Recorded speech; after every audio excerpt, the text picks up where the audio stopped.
There's that live marker. Move on. Say Las Vegas.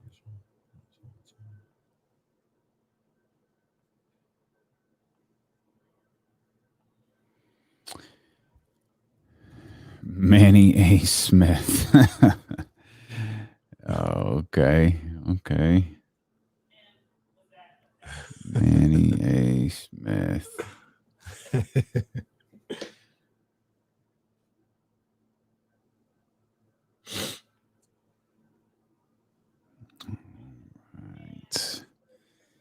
What's up, everybody? What's going on? Okay. Might start early. On?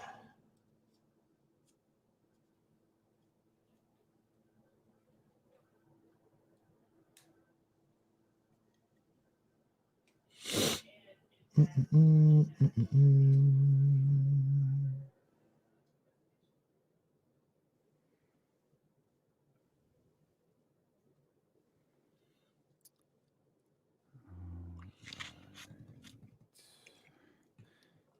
didn't get a chance to read all of that Oakland A's article. Yeah, looks like I don't know if it's a scare tactic or what, but you gonna piss away 3 sports franchises in short order. That is all bad. They can't let the A's go. Okay. 40 seconds, loved ones. 40 seconds. 40 seconds. 40 seconds, KC. You're on. On. Okay. All right. There we go. Y'all on that thumbs up. Everybody still trickling in. Let's go. All right. Y'all just need to comment right away. Boom, thumbs up. Good to go. That's what I'm talking about. Like it. I like it. Here we go.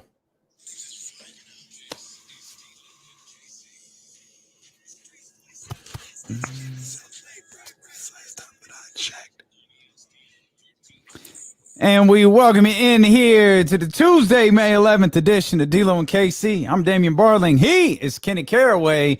And we are thrilled that you are here with us, man. Come sit down, get comfortable. Get comfortable, man. We're going to be here for a while. Yeah, we here. For those on the stream, you see, I got the hat. Yeah. Of the new hometown team. Yeah. Potentially, maybe, hopefully. Okay, wait a minute. Hold on, man. You just dove in the deep end. Like we ain't even got our bathing suits on, man. I still got my keys in my pocket. My partner mentioned the stream, twitch.tv/ESPN1320, youtube.com/ESPN1320. And he's wearing an Oakland A's hat. Actually, you're not wearing an Oakland A's hat. Hopefully it's a Sacramento A's hat. But you're not wearing any of that. You're wearing Reese's A's, the Little League A's. LYB A's are on fire right now. They're really starting to flex their muscle on the entire minor league division. I mean, they got too much firepower. They really do. They got too much firepower. This I just want to be clear. This is minor league or little league? Well, it's double A is the name for it. Okay. It's double A. So they're 8 and 9.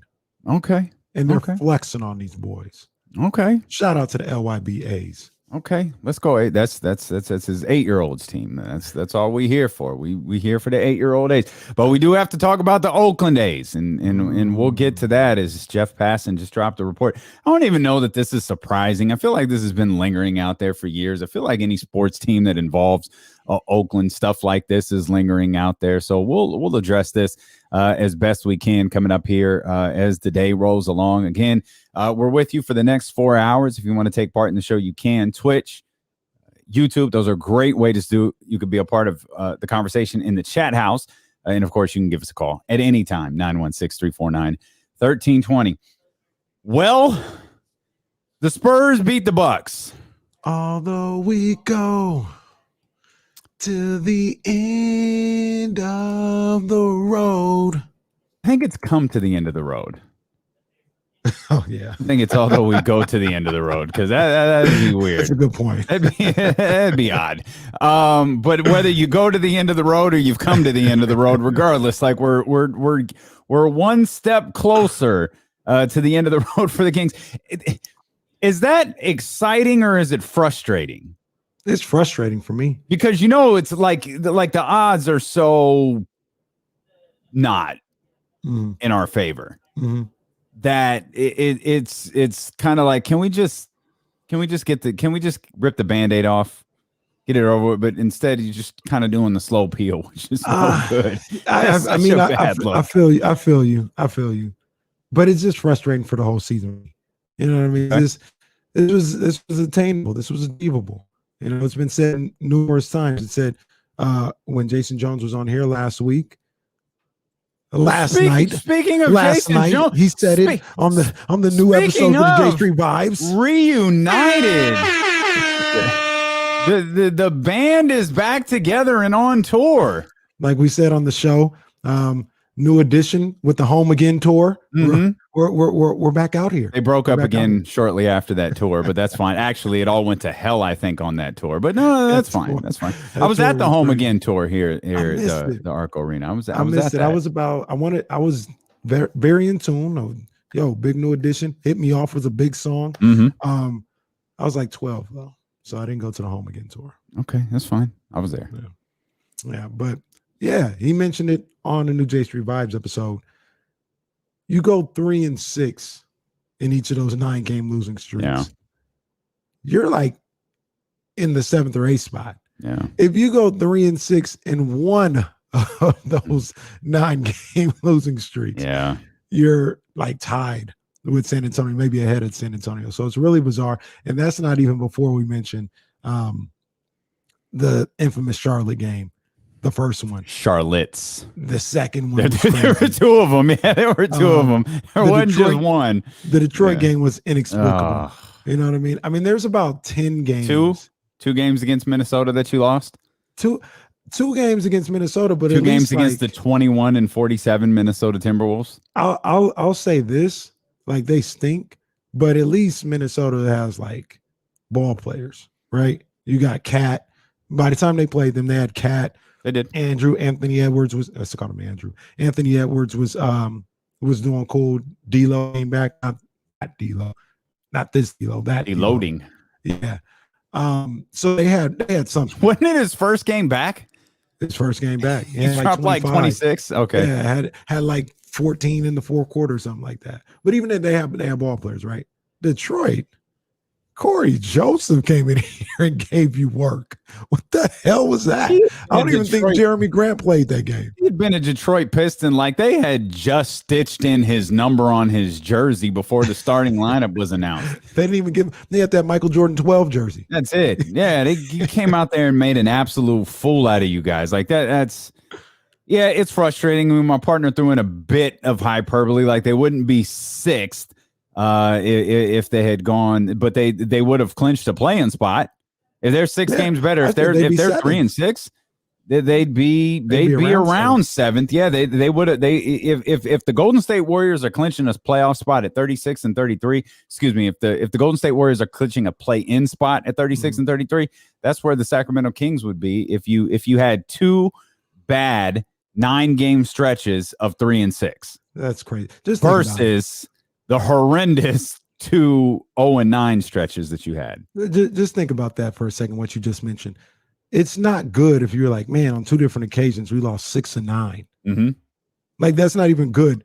And that would have got the job done. Well, we're also ignoring, because it's not as sexy as 0-9. And by sexy, I mean not. 9 and they lost what, 9 of 11 after they were 3-1? Didn't they lose 9 of 11? Mm-hmm. It's just as bad, or it's not just as bad. It's damn near as bad. Yeah. They had just 3. What did we say at the start of the season, man? Just avoid long losing streaks. That's it. What did I say after that win streak? If the Kings avoid losing 4 games in a row, I'll feel good about where they're at and grabbing a play-in spot. Yeah. They would have grabbed a playing spot. You were right. You were right. Ah, man. It's so this whole thing is frustrating. Yet weirdly has me optimistic. Am I alone here? Am I alone in Sacramento when I feel that way, where I'm frustrated? I'm like, this is ridiculous. They should be in the play-in situation right now. 2 9-game losing streaks. Like you mentioned, 9 of 11. This is appalling and ridiculous. I think it's because next year. I think it's because you like Luke Walton so much. And I think you saw what the homegirl TJ posted Oddsmakers in Vegas. They're digging Luke's return. They say that the odds that she posted say that there's a 61% chance Luke Walton's going to be back with the Kings next year. That's what Vegas is thinking right now. I'd put it at about 70. So you're going 8.7% higher. I'd actually just to be different. Well, I like round numbers. 61%. What the hell is that? 70%. Well, that's what 60%. 61.3. 61.3% is what Vegas How did they even get to that number? Dude, I don't know how Vegas does any of this. I have no idea how Vegas arrives at these conclusions. Well, like I told you before, I have a buddy of mine who thinks everything is fixed. So that's maybe how you mentioned that. Is this the same buddy who told you don't have to pay your mortgage? No. Different buddy. Okay. You're running some deep circles. But I'll put it to you like this. At this point, with the way things are going, with reading the tea leaves. Tea leaves, they're back. They are back. You and Trey Wingo all over them tea leaves, boy. And John Lynch. John Lynch, indeed, yes. I'd be surprised if Luke was fired. I'd be kind of maybe surprised is strong. I'd be shocked if he was fired. I fully expect him to be back. You said surprised is strong, and then you went to shocked. I think shocked is a grander proclamation than surprised. Is it really? Yeah. Okay. Well, I thought shocked was. I think it's surprise, like here for those who are watching, and then shocked is like here. Huh. Well, over the go to the end of the road, come to the end of the road, whichever one you want. Shocked, surprised, whatever.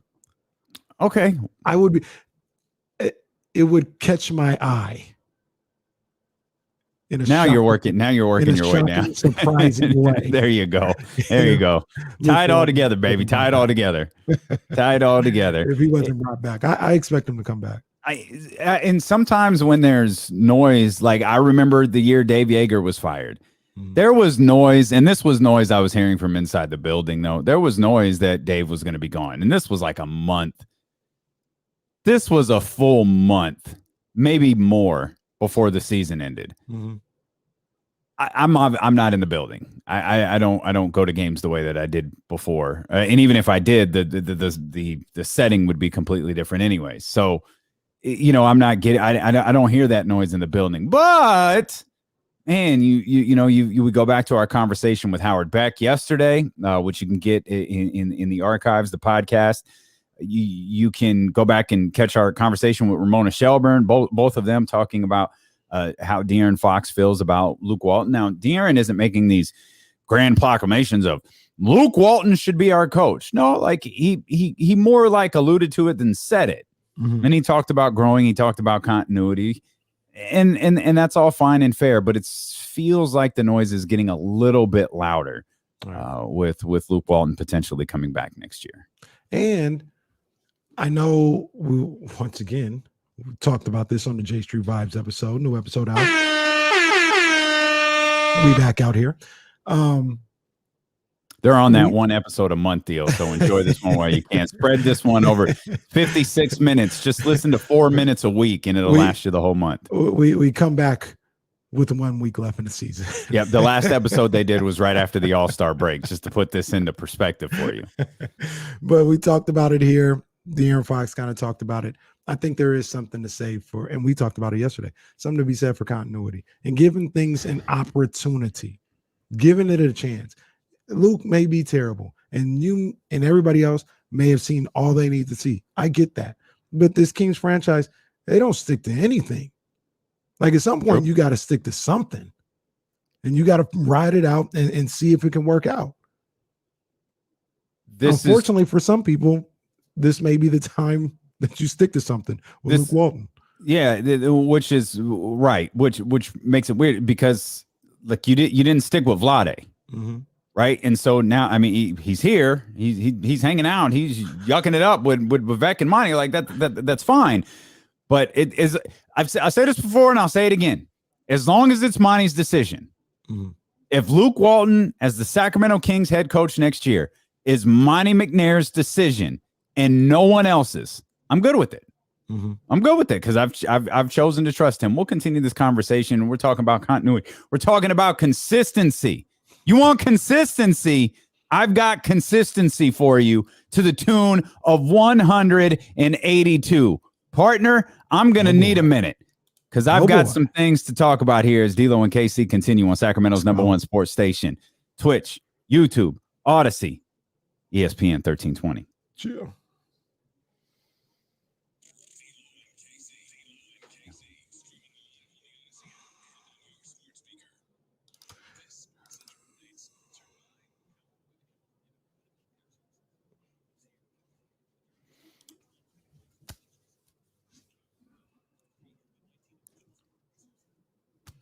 Kenny Caraway here, and I get ready to welcome Luke back for another year as Sacramento Kings head coach as we get some continuity. The only thing that has continuity in my household is that when I want to sit back and enjoy a little adult beverage, I always do it with McQueen and the Violet. I do it with McQueen and the Violet Fog Gin. It's that smooth, distinct citrus flavor that refreshes me with every single sip. I'm not gassing you when I say it. It's the truth.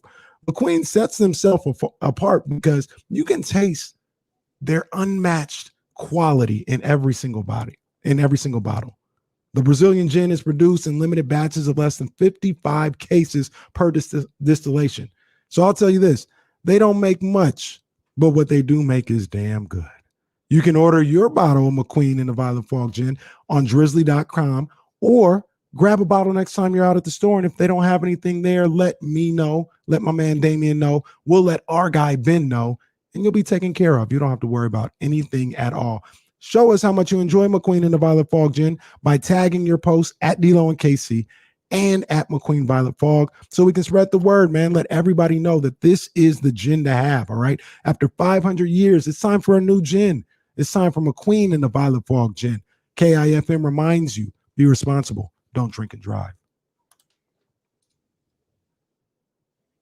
Oh, that was trash. That was garbage. That was by far the worst I've ever done. That's all right. I'm not doing you any favors. I'm distracted, but I'm good now. I got someone helping me out, so we're good. We're good.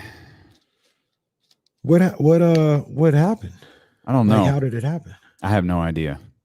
Absolutely no idea. I was getting ready to work out and she kind of disappeared to her little area she goes to hang out with, that she goes to lay down in after our walk. And I walked over and I just saw blood on the carpet. I was like, oh, and I'm looking, I was like, that's a lot of blood. So like I look and it's like all on her. It's not like on the flat part of her paw. It's like right above it. So like she's not walking and leaving marks. Yeah. So like I looked outside looking for, some sign. I went, to backyard, front yard, nothing.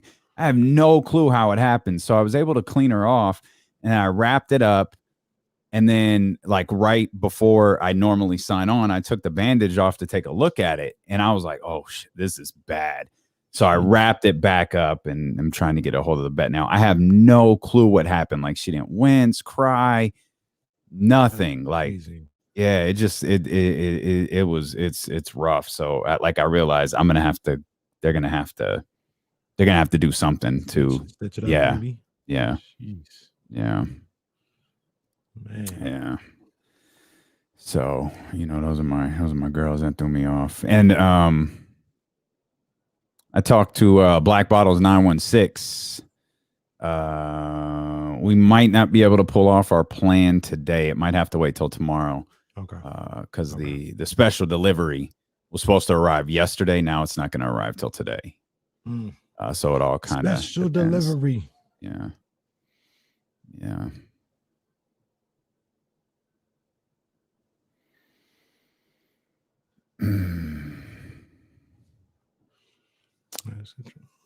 Bruh.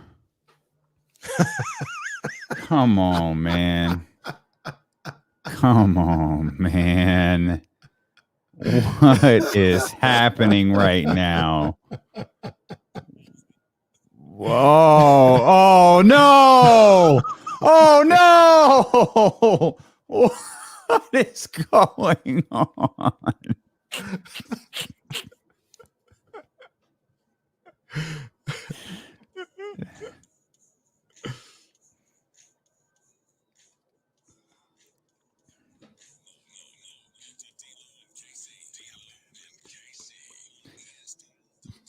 It's all bad. It is all bad here in the chat house, boy. Chat, man. We think we're the sophomore class. No, this chat is the sophomore class. It went south quick here on Twitch. Invisalign get a YouTube account. Oh man, everybody get a YouTube account over here on youtube.com/ESPN1320 and twitch.tv/ESPN1320. We've already seen Kenny's Invisalign make an appearance. Mr. McMahon is in here, and those are some of the calmer places. Those are some of the calmer users that we've seen over the course of the last 5 or 6 days or so. But go take part in the chat. Listen on the Odyssey app. Make sure you spend your entire day here with us. We'll make your work day go by much, much faster. I guarantee it. Yesterday, I was glued to the television set beginning at 4:30. Russell Westbrook made history. Triple-double number 182. And I was fascinated today. I have as many stats on this as you could possibly want. I have them. I've got receipts for Jalen Rose. I got receipts for, there's a video that I have been searching for that I just can't find. I think it originated, I'm not 100% positive, but I think it originated the year LeBron went to Miami. But that might not be right. But either way, it's a bunch of stars past and present. This is from a while ago, 10 years ago or so, talking about how no one could ever average a triple-double in a season. It's just impossible. There's no way it could be done. I don't think we'll ever see it. Irvin Magic Johnson, if I can't do it, nobody could do it. It's never going to happen. I got a video of Jalen Rose talking about Russell Westbrook could never be the king of the triple-doubles. That's Oscar Robertson who's going to be the king of the triple-doubles. He put that 181 number so far out of reach, no one could ever get to it. And quietly, Russell Westbrook has gone about his business. When you look at his first 6 seasons, he had 8 triple-doubles. 8. That's crazy. Oscar Robertson had 148 in his first 6 seasons. So the trajectory of these two has been completely different. Russell Westbrook got to 182 triple-doubles in 12 seasons. Oscar got to his 181 in 14. He also did it in 100. He did it in 100 less games at 7 minutes per game less than Oscar Robertson did. Oscar Robertson's considered a winner. He's considered one of the greatest players of all time. But that's not the case with Russell Westbrook. I'm not really sure why, because Oscar Robertson was 131 and 50 in the 181 triple-doubles that he has.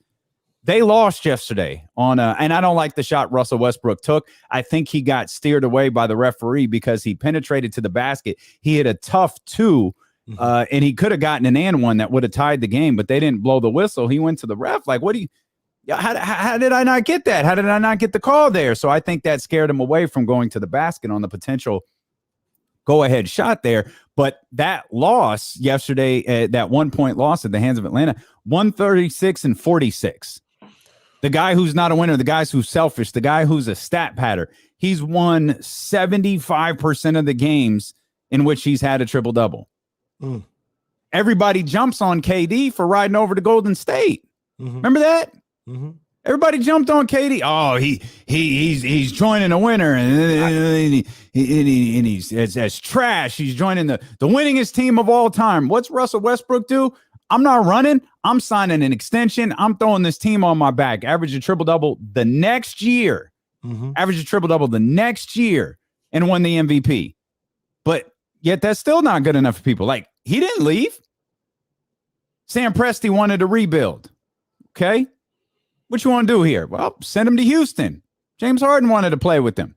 The one in 5 years that he hasn't averaged a triple-double, the one time in the last 5 years he hasn't averaged a triple-double is so he could fall back so your selfish boy in Brooklyn could do his thing. What did it get Houston? What did it get Houston? Nothing.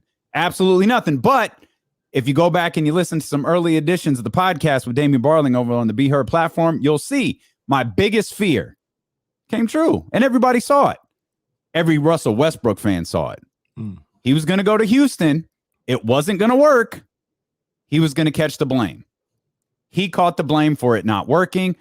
James Harden throws his temper tantrum. He's off to Brooklyn. One of the most disrespectful trades I've ever seen in history, with John Wall, who hadn't played a game in 7 years, being traded for Russell Westbrook. Westbrook goes to Washington. Team struggles. Him and Bradley Beil get together. They get healthy. They have a good second half of the season. He does what he does. And still, yet he manages to continue to be diminished. Like, people keep trying to find a way to hate Russell Westbrook. People keep trying to find a way to diminish this accomplishment. Russell Westbrook is the only player in the National Basketball Association who gets compared across generations. Think about this, Casey. When you're talking about great scorers, well, nobody ever talks about Wilt Chamberlain. It's like, that's different. Wilt Chamberlain doesn't count. That's different. Mm-hmm. But they'll be quick to tell you, listening to Dan Patrick this morning, Dan Patrick went out of his way to diminish this accomplishment by Russell Westbrook. Well, Wilt Chamberlain, he could do it with blocks. Who the hell cares? Wilt Chamberlain is 7'11" in a league where everybody was 6'2". What are we talking about? Oh, now we're going to cross compare a point guard in the league to Wilt Chamberlain? Okay, because y'all don't do that with anybody else. Y'all don't do that with other centers. You don't do it with other scorers. Hell, you try to diminish Bill Russell's 11 rings. You can't compare across generations. That doesn't count. But with Russell Westbrook, you're willing to compare across generations. Oh, imagine they weren't even keeping stats back then. If Oscar Robertson knew, there were times he averaged 9.7 assists. Oh, if he knew, he'd go get it. But they weren't chasing stats like they are today. Y'all are working overtime to diminish one of the most incredible accomplishments we've ever seen in this game. Because it was Irvin Magic Johnson. It was Jason Kidd, the guys who you held up in this high regard. Go back, find the articles. Look at the Zach Lowe article. First year in Miami. Could this be the year LeBron James averages a triple-double? Could this be the year he becomes the ultimate facilitator? Max Kellerman. LeBron James is the greatest point guard in NBA history. Cool. Y'all really built this up for the king, but Russell Westbrook actually did it 4 times. And with each passing time he did it, you worked to diminish it. Now he's got 182 of them, and you're still trying to diminish his accomplishments. It's interesting you say this because, and you've cited examples. I didn't hear Dan Patrick. I haven't heard too many people diminishing what Russ is achieving, but I guess it's out there. Oh, it's absolutely out there. Your man's is the fan club of this behavior.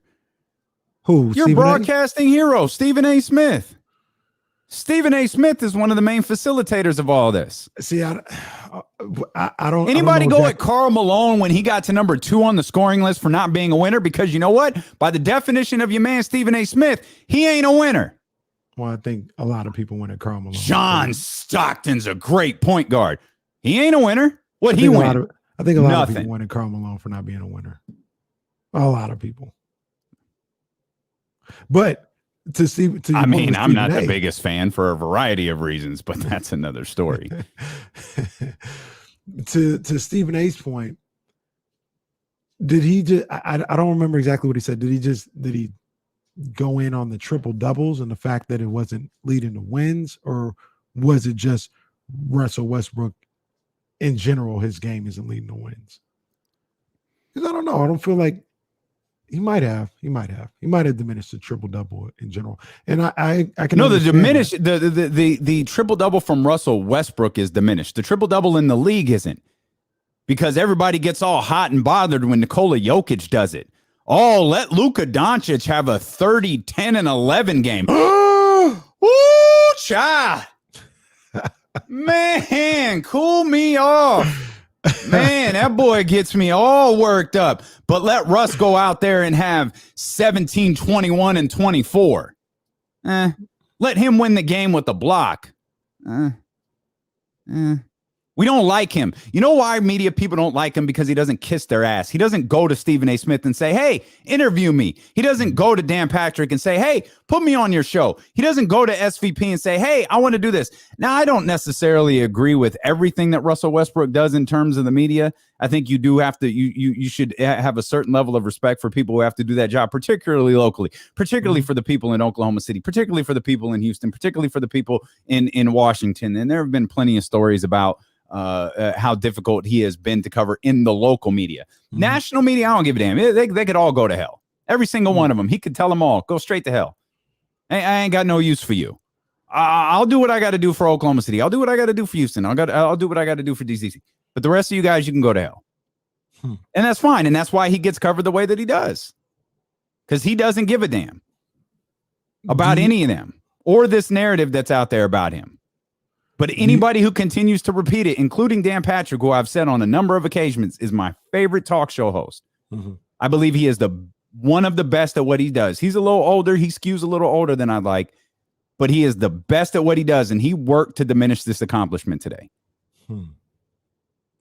Do you think there's somebody that like is Russ alone in achieving greatness, still trying to find a way to diminish it? Or does that go down with other people that you can think of as well? So like LeBron, for instance, do you think LeBron is on that level? Or for the most part, at least coverage wise, it seems like he's pretty much respected. No, I think people work to diminish. Like LeBron went to was it 10 straight finals? I mean, he and then it was it 10 of 11 or 11 of 12? Like it was like 10 of 12 or something like that. I think there are but how many did he win? He didn't win enough of them. Like he's lost 50% of the finals that he's been in. It's like, damn. I feel like some people do work to diminish how great LeBron is. But with LeBron, it's not his greatness they diminish, because you can't. If you're trying to diminish LeBron's greatness, you're an idiot at this point. What you're trying to diminish is his ability to be the greatest, which is fine. You could argue that because you're arguing now 1 and 2. Right. With Westbrook, people will argue, oh, he's not a top 25 player in the league right now. He's never going to be a top 25 player in league history, which is crazy. And I'm a big Russell Westbrook fan. I love Russ. I love everything that comes with him. I love his intensity. I love how he gives a damn every time he's out there. He makes me laugh. Like little stuff with like when Cameron Payne forgot to give him a high five and he stares him down, like that cracks me up. Like his mind to be there, it's hilarious. I just wonder. I wonder if the triple double thing is in an odd way. They're so used to it that you look past what he's achieved and his greatness. Because it's like, oh, Russ got another triple double, and like he's getting it. So he's made it common. Well, look, I'm not of the Dan Patrick ilk like that. I'm not trying to diminish him, but he gets those, and it's not in a championship way. He's not winning a championship. So does that make it easier to look past, is what I'm saying. So this, and I think we've had a similar conversation about this before. It may not have been specifically about Russell Westbrook, and actually it might have. It may be dating back to the Stephen A. Smith, where we were talking about ring culture. You don't win a ring now, all of a sudden you're useless. Oh, you don't win a ring, all of a sudden you're not great. It's what we talked about, like Dwayne Wade. Dwayne Wade's career is certified. He's got multiple rings. Okay, Chris Bosh too. Kevin Love. Like, how do we really certify this? How do we really decide? people get on Kevin Durant. Kevin Durant was the best player on that Golden State Warriors team. Okay, well, what's going to happen this year? What if Brooklyn does win the NBA Finals? Mm-hmm. What's that mean for James Harden? Is James Harden suddenly a winner? Couldn't win in Houston. So James Harden is suddenly a winner if Brooklyn wins? Like, that's what we dumb this. That's what we do, though. We break this all down to rings and whether you're winning championships. Russell Westbrook has to win a championship by himself. Russ was ready to run it back against Golden State. KD went to Golden State. That's fine. That's his right as a free agent to go on and do that. But how you going to attack both of them? It's one thing if y'all picked one or the other. If you hated Kevin Durant, but you loved Russell Westbrook, or you loved Russell Westbrook, but you hated Kevin Durant, it seemed like people went at both of them. Like KD for leaving and Russ for being Russ. There was a joke the year Kevin Durant left. Russell Westbrook going to average triple-double this year, boy. You talk about keeping receipts, got more. Zach Lowe, Mark Stein, they all wrote columns that year talking about how Oklahoma City wasn't going to make the playoffs without Kevin Durant. Those are the basketball minds out there. Oh, boy, that's it. I don't know how they're going to be able to regroup from this. They did all right. They did okay a couple of years without Kevin Durant. Again, they're not a championship contender anymore. But that's really Russell Westbrook's fault. Why is Russell Westbrook the one who has to be like build the team and get like him and Bradley Beal could be a good combo together? You and I both thought it was going to work. Right. That team, though, not it. Not it. It's absolutely not his fault. But it's a fine line when you get here.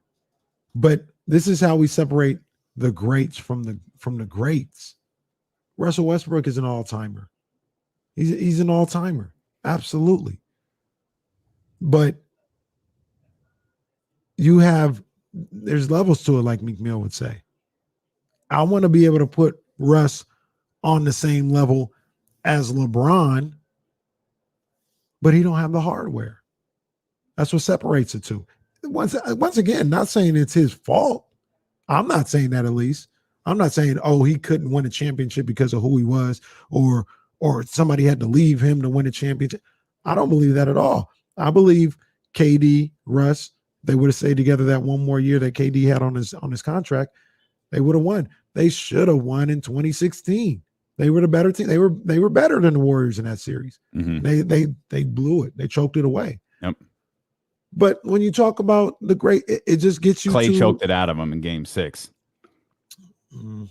K had both. Clay was amazing. Yeah, Clay choked it right out of him in that one. KD and Russ kind of fumbled the bag in that situation. But and look, I feel like those things happen. You know what I mean? Like that happens. You learn from that. KD and Russ, they did not perform up to par in the quarter of the game. You learn from that. You come back, you run it back and do it again. I don't think that's anything to look at somebody and say, he's just not a winner. Whether it's KD, whether it's Russ, whatever the case may be. Now, when you talk about comparing them, I'm just saying there's things that separate.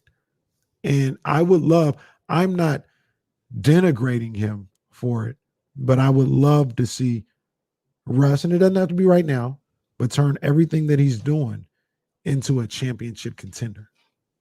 Let me ask you this, because this is a common one. I feel like I have to state this in advance. Favorite players, D'Lo's favorite players, D'Lo's power ranking of favorite players, number 1 and number 2. Who's better, Dame Lillard or Russell Westbrook? That's a crazy question. That is a tough question. My first thought, and probably go to the preferred player that I like, is Dame Lillard. First thought. But Dame is a little bit more trying to figure out if this is the right word, but he's a bit more multiple with what he can do on the offensive end, as opposed to scoring from different places. Like, as much as I love Russ, he's not a 3-point shooter. He's a spotty free throw shooter at this point in his career. That mid-range that was so automatic, it's not there. Somehow, some way, he still finds a way to get 22 points a night. You know what I'm saying? So that's 22 is 22. But Dame, I don't even know if it's more efficient, but it's just a little more reliable. But it's tough. I love both of those guys. I want to get back to that in just a second. 916-349-1320. Let's go to Manny first. Manny, what's going on, baby?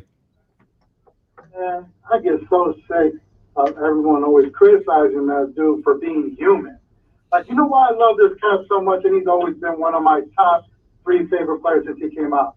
Because even though I'm not the greatest ball player, like I love that he'll get it. Like you said, like in what happened in Game 7, like he'll come back the next year and he'll look to go at Golden State. He'll take those 30 shots. He'll come at them. He puts all that behind him, and he just keeps pushing forward. People hate, for some reason, people that are flawed. Like, dude, I'm flawed as a b-ball player. I'll be the first one to say it. And that's why I think I identify with him so much. It's like, but I'll still go out there, and I'll still try to drop 30 on you in a heartbeat. Yeah. I don't care. And that's what I love about it. He don't apologize for what he does. He just goes out there, and I've never seen a man, Barkley said this, play so hard for 48 minutes. Mm-hmm. I mean, he just goes, and you don't go looking for rebounds and assists at that high level. Like, he's not just trying to pad stats when you're getting that high of rebounds and assists like that. Like, that's a hooper. That's a true hooper right there. Mm-hmm. Appreciate you, Manny. Thanks as always. Yeah, let's grab Mitch here real quick, KC. Mitch, what's going on? Hey, what are you doing, guys? Thanks for the call. KC, Damon, I saw Russell Westbrook. I think he's top 3, 4 point guard. He's the Barry Bonds of the NBA. And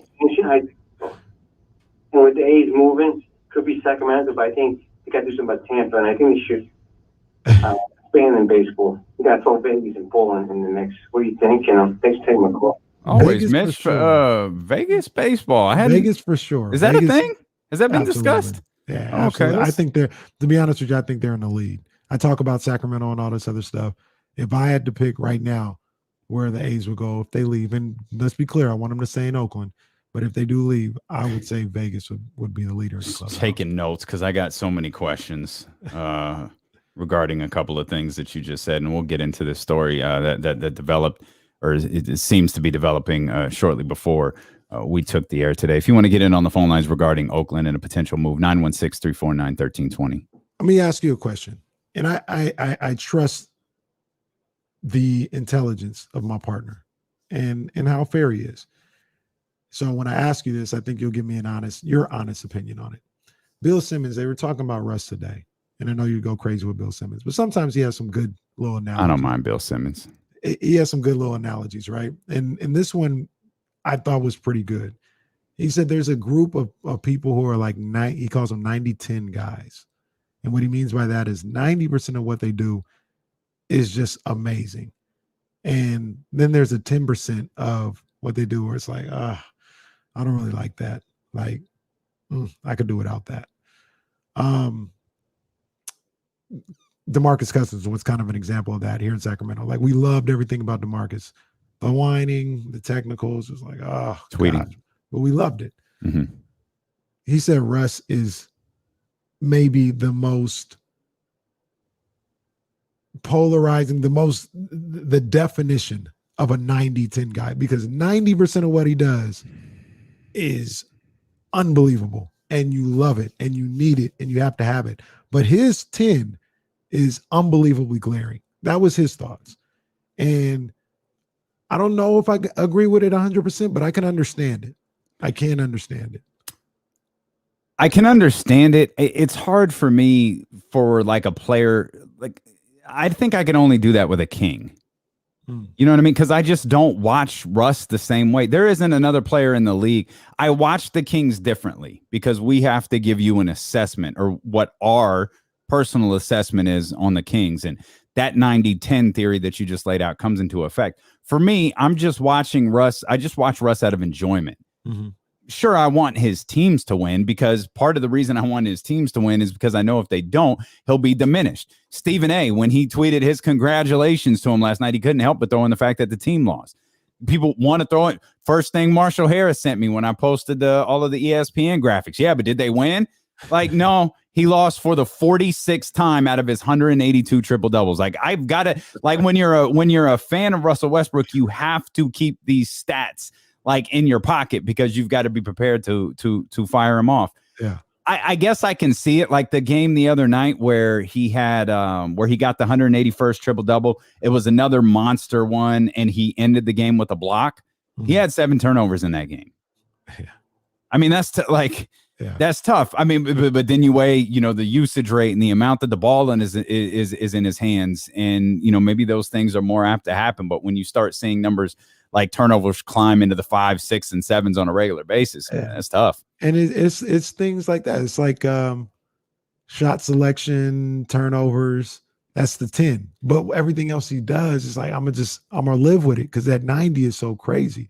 I saw, as much as I like Russ, I saw times in that I remember the Portland OKC series where he just, I don't know if he was overamped, he was outplayed or whatever, but I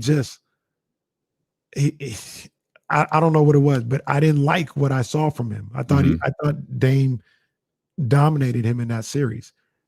And I was like, when my gripe and concern with him, and we could is on the side, is when it gets really, really tight. I think he gets really, really tight. Maybe not scared. I have a response to that. I want to tie in Kent Bazemore, Bradley Beil, the Golden State Warriors, all of that stuff. We'll tie all of that in. We'll continue our NBA discussions. Plus, LeBron's return tonight. Not happening. He's got an update. As D'Lo and Casey continue here on Sacramento's #1 sports station, ESPN 1320.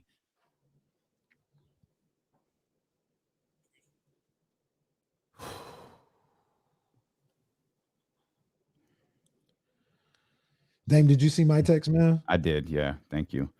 Yeah, let me know. Yeah, it looks like I won't be able to get her in. I'll probably have to take her to the emergency vet. That's open all day. Looks like that might be out in your area. Is it on is it on Freeport? It's on Greenhaven. Yeah. It looks like it's exactly. I had to take my dog. Just a shot down I-5. Yeah. They from what I remember, this was a long time ago, but they're good over there. Okay.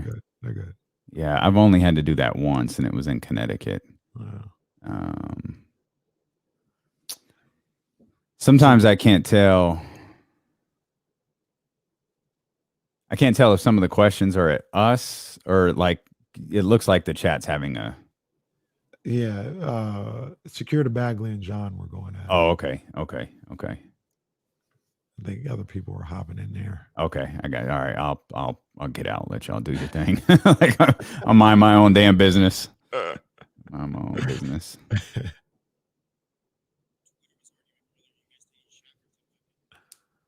I'm taking Shaq. Yeah, I'm taking Shaq too.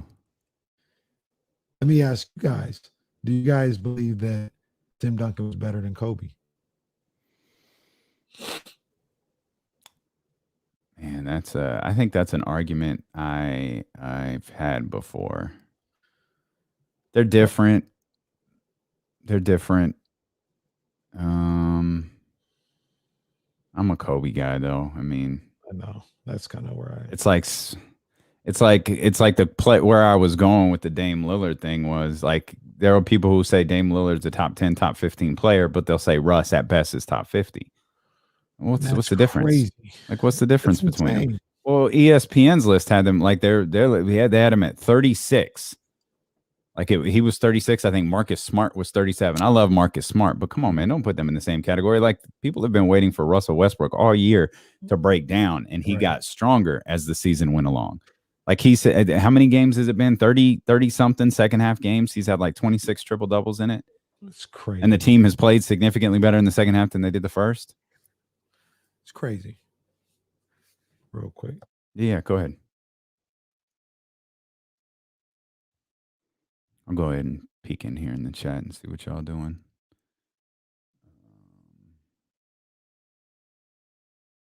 Uh-oh. What's that? Yeah, man. I in that respect, I don't know why, but see, I think it's the gift and the curse because I feel like Westbrook has made his triple doubles so commonplace. And once again, I don't think to no fault of his own, his teams aren't the top teams in the league. It kind of gets overlooked. It's like, oh yeah, he got another triple double, but you know, like it, and it shouldn't be that way personally. Especially I said it yesterday. Especially the type of triple doubles he's getting. Yeah, it's like crazy. It's like for me, what's Jokic done? What's Luka done? Right. It's like new hotness. Like that you're just it's like the new toy. Where we're gonna make the triple double hot again. Like, wait, what? so it's the same statistical category. It's the same statistical thing, but it's not as hot. Yeah.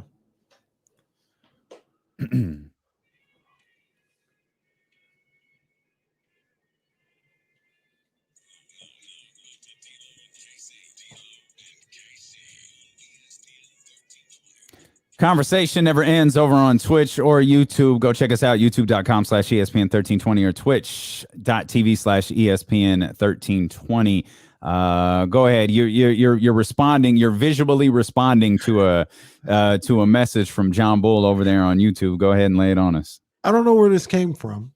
I know where it came from because like I said, that we don't go to commercial during commercials. We just keep talking. Yeah. And what I said during the commercial break was, we were continuing the conversation about Russell Westbrook minimizing the triple double, and Russ hasn't minimized the triple double. Russ has minimized his triple doubles. Like, you're at the point where you expect to do him. You expect him to do this on a night to night basis. But if Nikola Jokic does it, it's a big deal. It doesn't matter that Nikola Jokic hasn't won anything yet. Luka Doncic, that's where the message came from. I think Luka Doncic, you get excited when he has 30, 37, 10, and 11. Oh, Luka. It's all right. Like, cool. You're excited because Luka does it. It's the new toy. It's the new hotness. You're making the triple double hot again. And then John Bull posts this message here. Yeah. And he asked, has Luka improved since his rookie year? That's a good question. He had a very good second season. I don't think this year he's particularly better, but I thought he had a great rookie season. A great second season. Yeah. I mean, he was a legitimate MVP candidate that second season, wasn't he? Yeah. Yeah. You could absolutely say that. I don't know. I mean, he's improved a little bit, but this also goes into what we talked about a few weeks ago when I don't see that much more growth for Luka. And if he stayed the same for the next 10 years, it'd be great. He'd be very good. I don't mean that as like, oh, he's just going to go on the down. Like, he could flatline and be MVP candidate almost every year. But I don't see another level. We talked about he could be a better free throw shooter. That could happen. I think him as a shooter is about what it's going to be. You know who he's going to be soon? Like, really, really soon, if he doesn't change, he's going to be Russ. Because of the way he acts. That has nothing to do with his play. Yeah, has absolutely nothing to do with the way but the way that he acts it's going to wind up turning off more people. Like, I wasn't when we started this season, when we started D'Lo and KC back in August, you and I were in different places with Luka. It's like I was aware of Luka's annoyance. You were at like 9.9 on a 10 scale of you're sick of Luka's behavior. You're at like 13 now on the 10 scale. And it was just recently that I'm like, yeah, this is like, I don't like watching him anymore. I think it was one of the Kings games that really like pushed me. Like, that last one where I can't watch this dude anymore. Like, he's hit, you talk about your boy Bill Simmons. Bill Simmons has the Tyson zone. Yeah. I've got the Harden zone. You enter a category now for me that you can't get out of. And Harden is in this box now where no matter what he does, I'm not going to recognize it. I'm not going to like it. I'm not going to care anything about what James Harden's doing. Luka is right on the cusp of that Harden zone for me. After watching him this year, he's escalated from, if I was at a 7 back in August, I'm at a 10 now, and I'm good with Luka. And the more people get turned off by Luka, the more he's just going to become like, people are going to be like, yeah, like, whatever. I don't really care what he does. But see, Dane, I don't think they'll ever treat Luka like they treat Russ. They won't. I don't think it won't be exactly the same. No. Yeah, because I'm trying to think back. I don't even think they went that crazy over Russ before he became, it became cool to dislike him or dislike his attitude. Like in the triple-double season, the MVP season, I think there were people trying to diminish what he does or what he was doing at the time. Mm-hmm. I ain't never seen nobody try to diminish what Luka's doing. It's still early. That was Russ's 7th year in the league. And Harden had already been there. He had been gone. They had the 3-1, the original 3-1 collapse in that postseason with the Golden State Warriors. So there had already been like things lingering. And then there was, I don't know, there were conversations about Kevin Durant and Russell Westbrook's relationship. And Kevin Durant fed all of that, despite the fact he, thanked him at his MVP thing and that whole deal. Like, that was fed all along. So there was like, there was already kind of a tipping point with Russell Westbrook by the time he got to that, 6th, 7th season or whatever it was. And, it kind of took off from there. Like, Russ did exactly what NBA people said he was going to do, but they said it in a smart ass way. And he actually went out and did it. Oh man, watch, Russ going to average a triple-double this year. He ain't passing the ball to nobody. Watch, it's going to be crazy. Yeah, he did. And not passing the ball to nobody. Like, he led the league in assists. Like, he's led the league in assists. He's led the league in points. By the way, here's another stat that I have. Since Russell Westbrook was drafted in 2008, 2 players are in the top 10 in that time frame of points, rebounds, and assists. Mm-hmm. One of them is Russell Westbrook. The other one is the chosen one. Yeah, LeBron. It's like you get kicked in the face with Russell Westbrook numbers over and over again, and you still try to convince yourself it's not what you're seeing. But yet, there it is. 182. A record that NBA people said was unbreakable. And when you look at the future, you go, oh, LeBron's the closest. I don't think LeBron's doing it. By the way, Russ is 32. I don't think he's slowing down. I don't think his game's going to change. Now, I'm fearful of, and I've said this for 5 years, Russ is one bad injury away, like bad injury, knock on wood, from everything changing. Because I don't know. I feel like Russ enters the Derrick Rose zone if something happens to him. I don't know how he changes his game. No. I don't know how he doesn't play with that explosiveness, which he still has at the age of 32. And it's kind of like what we talked about with Dame, Dame versus Russ.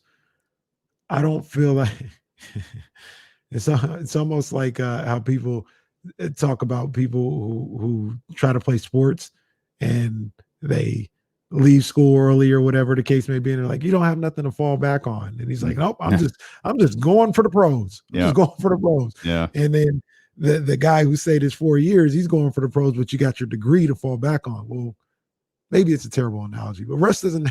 You don't have his degree. Go to school, kids. That's what Kenny is. That's what Uncle Kenny is saying. Go to school. Russ don't have his degree to fall back on. Dame has the way his game is. He can fall back. If Dame knock on a bunch of wood, right? Dame tore his ACL. He'd be fine. Like, I don't think his career would be altered that much going forward. Russ tore his ACL. Like you said, Derrick Rose category. He'd have to learn how to play the game a completely different way. And I just think he's built to play one way. You know what I mean? But what he's doing is amazing. I'm with you. I don't understand why we're always so quick to diminish what Russell Westbrook is doing and what he's done for the last 5 years. Like, for the last 5 years. We like greatness to a certain degree, right? I think we saw this with the Patriots for a while. We saw this with the Golden State Warriors. The Golden State Warriors, I think, had the quickest heel turn in the history of professional sports. They were I just love the way that they play together. They share the ball, and this Draymond guy, it's so cute. It's fun. I love it. The next year, it was Hollywood Golden State. Like, they were full on. They were winning too much. They were shooting the little shimmy from the babyface assassin. It wasn't cute anymore. people only like you to be so good. And then it's like, it's like people tolerated the Westbrook. Like, all right, fine. He did it. Give him the MVP and let's keep it moving. Nobody thought he would do it again or again or again on a variety of different teams along the way. Nobody thought that. And so you just have to people and I'm guilty of this. And Russell Westbrook is my chief example. It's like if I asked you what athlete will you just no matter what, you'll die on that hill. Maybe it's an athlete that other people don't like. Maybe it's an athlete people, undervalue. For me, it like there has never been an athlete that I have repped harder for than Russell Westbrook. And I'll ride this out until Russ retires. That's my guy. Yeah. But almost everybody, I think, has that athlete. They have that guy they will ride with that they'll say, no, my guy is better than you give him credit for. That's a good question. I think mine would be Jordan. I think it's Jordan. Michael Jordan? Yeah. You have to ride for Michael Jordan? I was certain you were going to say some like random San Francisco 49er. Oh, the young boys, they be trying to look at Mike funny in the light. When you compare him to LeBron and all this other stuff, I'm telling you, go ask your group next time. Ask your group if they even watch basketball. I'm not sure, but ask your young group who looked at you crazy when you questioned if Rihanna was an icon. Ask them about LeBron. Hey, that's disregard. Objection, Your Honor. Objection. I was looking at Damian. That was confidential information. That is not all. I just asked a question. I'm a journalist. I'm a broadcast journalist. I'm entitled. I didn't. Well, some questions you just don't ask. All right. Oh, here's a good one. And I know a couple of people like Kyle Matson will ride Frank Gore to the death. No, Bryce threw Frank Gore in here. To a certain degree, though. I mean, he's a Hall of Famer. Somebody questioning that. Yeah, we're going to talk about that. I never say Frank Gore was one of the greats of all time, though. I like Frank. But it doesn't have to be the greats of all time. It has to be they're better than you give them credit for. Yeah, Frank. You know what I mean? You know who I really put on that list is you would probably know this is Floyd. We talked about this yesterday. Floyd Mayweather. Yeah. It's hard for me to get in there because I don't understand. I don't understand how you measure. I don't understand how you measure boxers, like as we were talking about the generational thing with Russ and Will. I don't know how you measure Floyd against anybody from like, I feel like there's the era of boxing now. And then there's like the era I feel like there's 70s and before, and then there's like 70s to 90s. And then I don't know where it all kind of went off the rails. I split it up. At least in my opinion, it went off the rails. It's 60s. It's Ali, Frazier 1 and to present. Ali Frazier that 1 is a different era. People talking about Sugar Ray Robinson. Ali Frazier 1 is a part of the current era? Mm-hmm. Huh. Well, I'm not going to argue. You know better than I do. The way fights are made. Like people talk about Sugar Ray Robinson, for example, he fought like 300 times. Like, no, you know what I'm saying? Like he'd have a fight every weekend. He'd fight the milkman, and that'd be considered a win. And he has this record that's like 293-30 or whatever. Mm-hmm. And they don't fight like that. They started fighting like this. Even Ali and all those guys, they fought more than the dudes do today, but it was 3, maybe 4 times a year. You know what I mean? So that's why Ali is 68-3 or whatever the case may be. Nobody, and people always talk Sugar Ray Robinson, nobody's going to get 270. Yeah, because we're not fighting the milkman and the air conditioner man every week. Nobody's going to get 230. So that's where I draw. If Evander Holyfield don't stop these exhibitions he's trying to sign up for, he's going to get to 293. He already struggles to put a couple sentences together, man. I really wish that he'd stop. He seemed like he had been getting better. So I'm good. I'm good with that. I don't need him to get back into the ring. But he is, right? Isn't Holyfield fighting Tyson? He wants to make it happen. Oh, it's not a thing yet. Nah, it's not official. Tyson he's got an issue with Triller, and they got to figure that out before he even thinks about fighting. But I think Floyd is on that list for me. Jordan, like I said, surprisingly, I have to defend Jordan. That's interesting. To Okay. some of the young. All right, Sean P. Sean P is like, we will go back and forth about LeBron versus Mike, and he respects Mike, but he's like, no, LeBron had to do more. So but what you're writing is representing like he's the greatest. Mhm. Like because again, if you're arguing LeBron and Jordan at this point, you're arguing number one versus number two. Mm-hmm. Like I don't know how anyone else argues differently. Yeah. Like you're arguing number one and number two. People will do that for Kobe.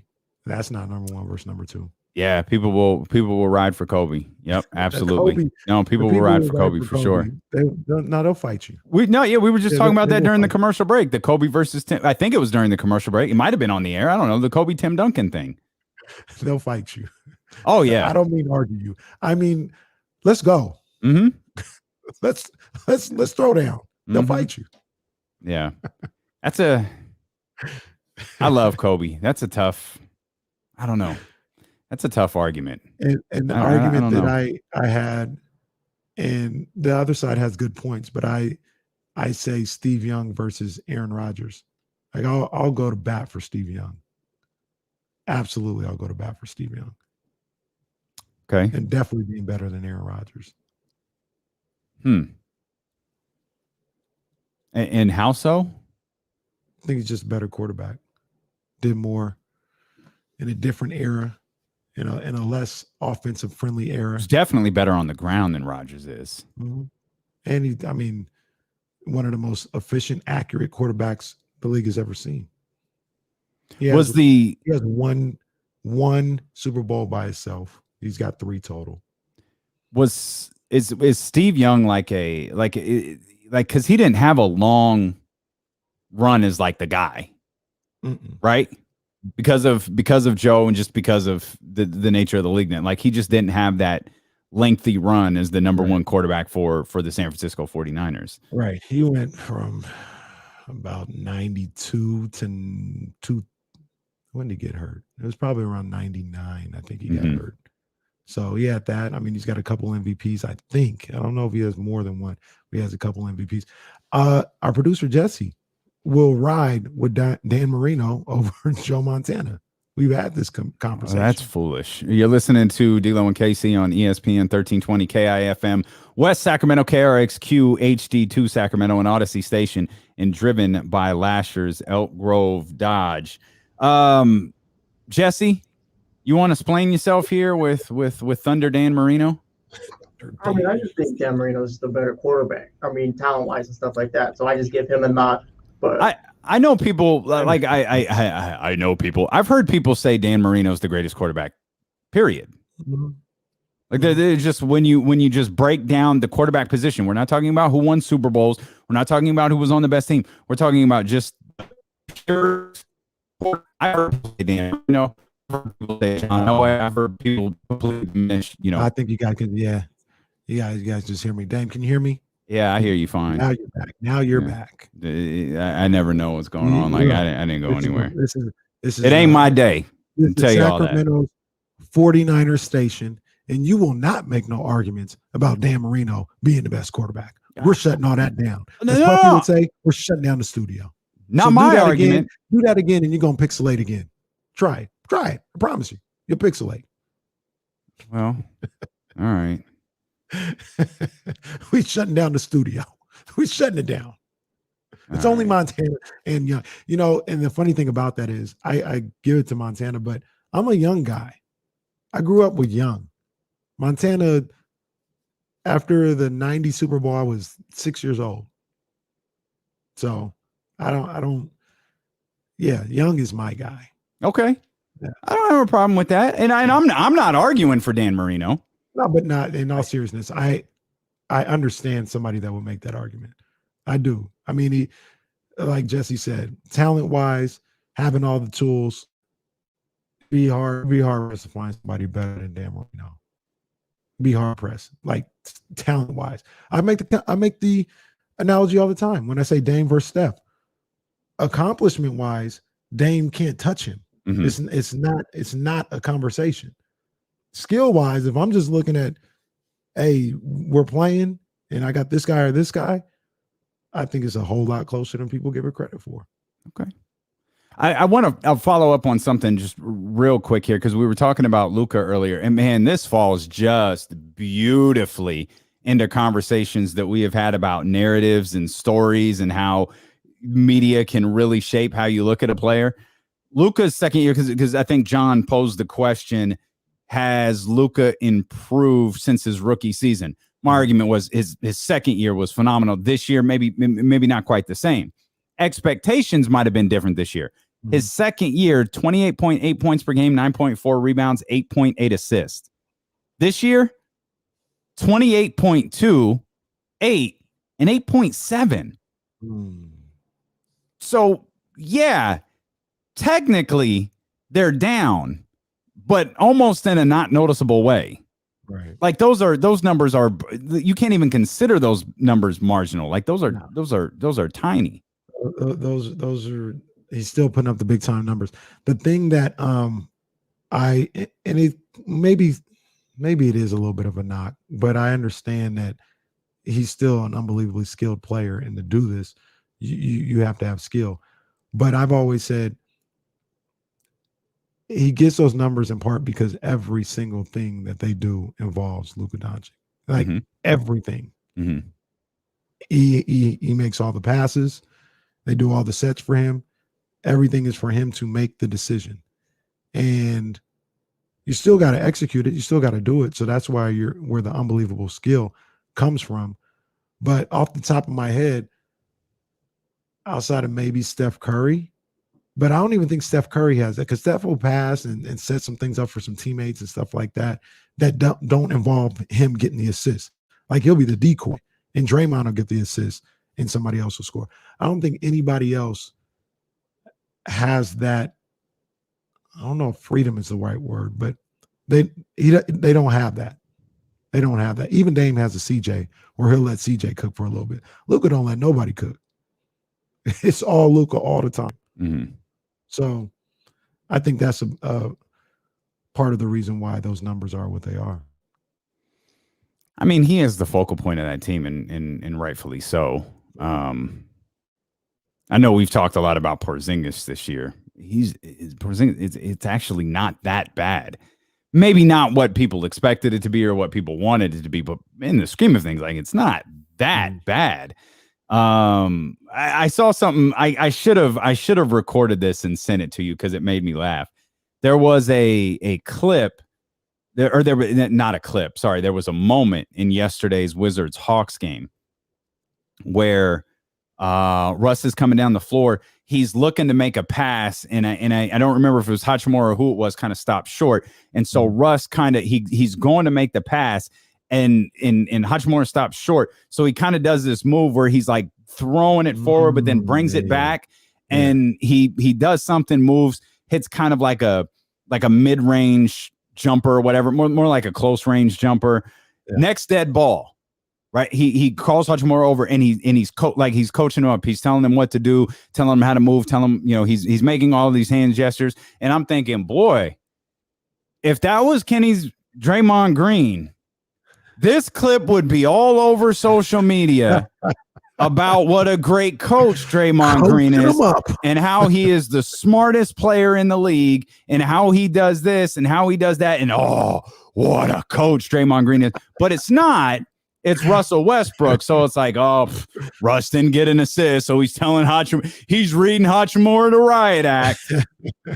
The funny thing about that is, I've seen Russ specifically do that with Hachimura, like a handful of times this year. Yeah, and I didn't see this exact moment, so I don't know if he was like giving it to him. But no, and he wasn't. He wasn't like laying into him. He was just telling him what he should have been doing. Literally coaching him up. Yeah. Like, yo, need you here? This is what's going to happen. When you do this, this is what's going to happen. Da, da, da, da. There's times when he's done that.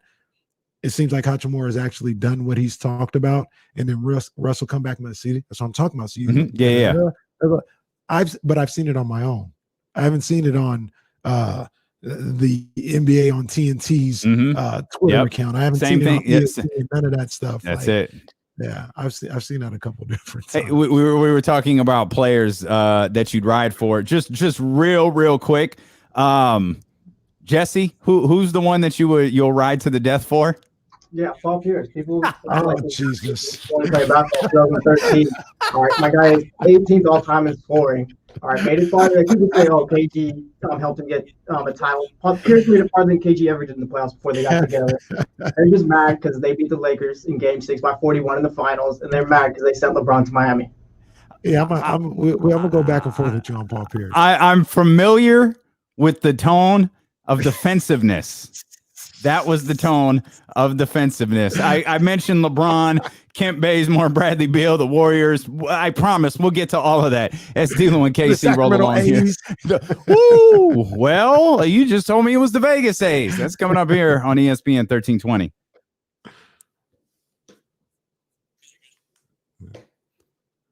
We doing right now? Yeah, you'll get the next one. Yeah, you'll get the next one. Casey, can you get your mic a little bit? And then Jesse, can you get your mic down a little bit? Okay, thank you. I'm gonna go check on her. I'll be right back, Okay. Casey. You're good. Let's see what the people talking about. Terrence, I can't stand Paul Pierce. That's what he says. Paul Pierce. Paul Pierce. I actually find him pretty funny. Like his game aside, like the man can play, but his media career, he's saying some wild stuff, but he's actually pretty funny. He does. Unfortunately, he went out the window with that one.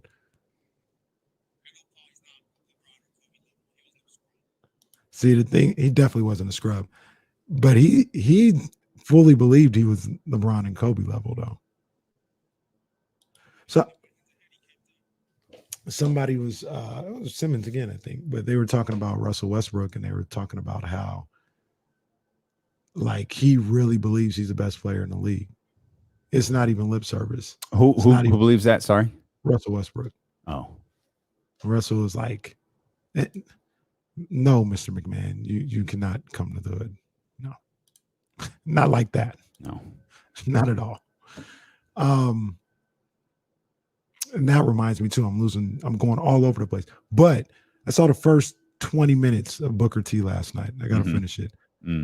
I mean, that was good. The first 20 minutes, I had no idea he went to prison. I didn't know any of that. The first 50 is really, really good. The part of the story I didn't know, and so you know that he went to the part of the story I didn't know because I knew I had heard him talk about committing a robbery, and I didn't realize he committed like 20 something of them. I thought it was like a one-off. Crazy. Like, hey, I tried being a criminal. It didn't work. Like, no, I was actually a criminal. Yeah. 26 times him to over. be like, yeah, we got mad at the owner and let's rob him. And we did it and we got caught. Like, yeah, that's what I thought. 20 times. We got away with it. We got away with it. Yeah. Yeah, I did. That was some so far. That was some good stuff. Yeah, it doesn't really fall into a wrestling documentary until the second hour. So the first hour is really good. Yeah. That's what it sounded like. It sounded like it was the same Wendy's he kept robbing. Yeah.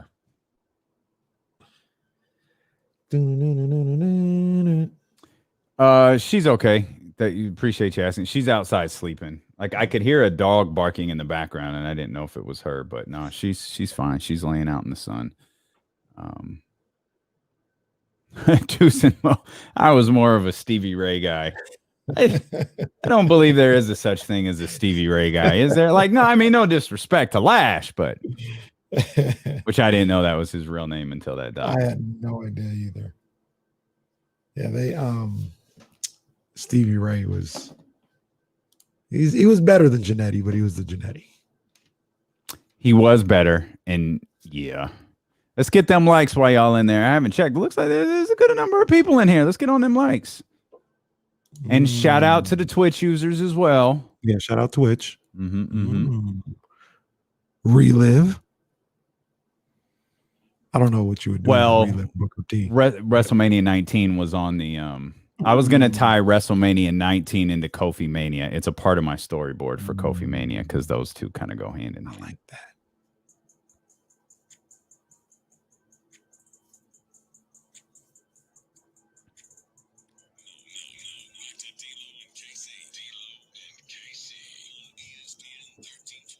All Russell Westbrook all the time here on Sacramento's #1 sports station. You can watch twitch.tv/ESPN1320 and youtube.com/ESPN1320. Casey, a couple of things that I meant to tie in there during our Russell Westbrook conversation. Shout out to Deuce and Mo, by the way, who are in here in the chat, hanging out with the chat house. LeBron James not back tonight as originally expected. He's out. He's maybe going to make his return tomorrow now, according to Shams. Well, matter no more since the Kings won't need his help. Yeah, that's true. That's the only reason I was worried about LeBron. Yeah. But the whole thing with LeBron not coming back and all this other stuff, I mean, it's crazy that they're going to be in the playing game. And it's crazy that it looks like it's going to be against the Warriors. Oh, man, that's why. So the Warriors, thank you for finally taking us in the direction we were supposed to go about 45 minutes ago.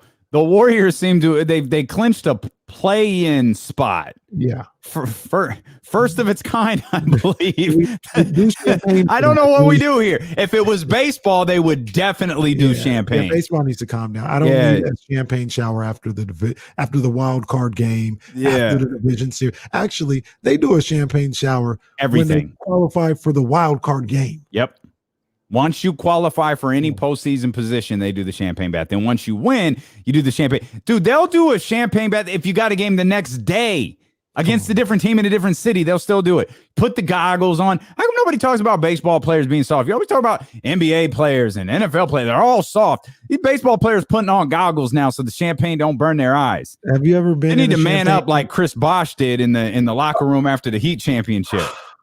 They need to man up like Bosh did. He ain't had no goggles on. That boy Bosh was a wild boy in Miami. Most uncomfortable gif in history. The clips of oh man. Yeah, no good. He repeatedly with some wild clips, boy. That's a wild boy. Have you ever been in a champagne celebration? I'm sure despite my background, I'm sure you have, right? No. What I meant by my background were the 12 champagne bottles that were behind me. No, I've never been in a champagne bath. Oh. I thought for sure when championships were won, you might have. 2000. I was back there in 2005, but I wasn't in the locker room. Oh, well, They let the family in there, nowadays. Yeah, but I wasn't in there for that. 2006. They didn't like 2006. The goal, like it was back to back. It was like, let's go get Detroit. They didn't celebrate beating Houston. They didn't celebrate beating the Sparks. It was, let's get to Detroit. Let's get the second championship, and had a chance on the home floor at Arco Arena to win their second straight championship at home. Got blown out by 20. Game got moved. The game, back then it was game 5. I think it still is game 5. I think that was actually the first 5-game series in WNBA history. Yeah. It wasn't at the Palace at Auburn Hills because I think Mariah Carey was performing there. So it was at the Joe Louis Arena. Yeah. Ugh. That's a you talk about a hockey arena, like you talk about being a basketball fan walking into an arena going, "Yep, they don't play basketball here." And then they wound up losing that one. I've never seen a 7-point halftime lead disappear as quickly as that one did. Like it was gone in the first 35 seconds of the second half. Who was on that Detroit team? It was that team was loaded. That was Katie Smith, Deanna Nolan, Swin Cash was on that team. They were Karl Malone, Cheryl Ford. Yeah, she was on that team. They were loaded. Speaking of, the season starts this week, right? Mm-hmm. Yeah, sure does. Does it start on Saturday or does it start? I think it before starts that? Friday. Actually, I think there's a game. I think there's a game tonight. I'll double check. I think there's a game tonight with the kind of season getting underway as a whole on Friday. Oh, this might be the last preseason game tonight. I think I'm gonna get the. I'm gonna figure this out, but I might get that league pass this year. Yeah, it's like $15-$16. Oh, that's Yeah, it's nothing. Get I mean, on I that don't mean league to sound pass. like that, but Yeah, get on it. It's Yeah, it's worth it, man. You can see some good basketball. Shout out to Angel McCautry, always been one of my favorite players. She tore her ACL. She's going to be out for the year. But Angel's a scorer, man. She's one of my favorites for sure. But back to the original question. No champagne bath. No champagne bath in Beijing. Nothing like that. Nope. And no champagne bath for the Warriors last night. No, maybe. I don't know. I wasn't there. Did you check with Draymond? Draymond, he's the purveyor of all. If Draymond says we can have champagne, we can have champagne. It's all about Draymond. He's the smartest guy in the league. We got they clinched a playing spot. No LeBron tonight. That's why we got here. Yeah, and then that segued us to the Golden State Warriors. We're basically what we're doing here is we're avoiding talking about the fact that the Spurs beat the Bucks last night. We're trying to avoid the fact that it's one loss, one win, one more of one thing, and it's all done for the Kings, which is actually more frustrating because I don't think anybody believes this is going to happen. Nobody believes that the Spurs, and not only would the Spurs have to lose the rest of their games, the Kings would have to win the rest of their games.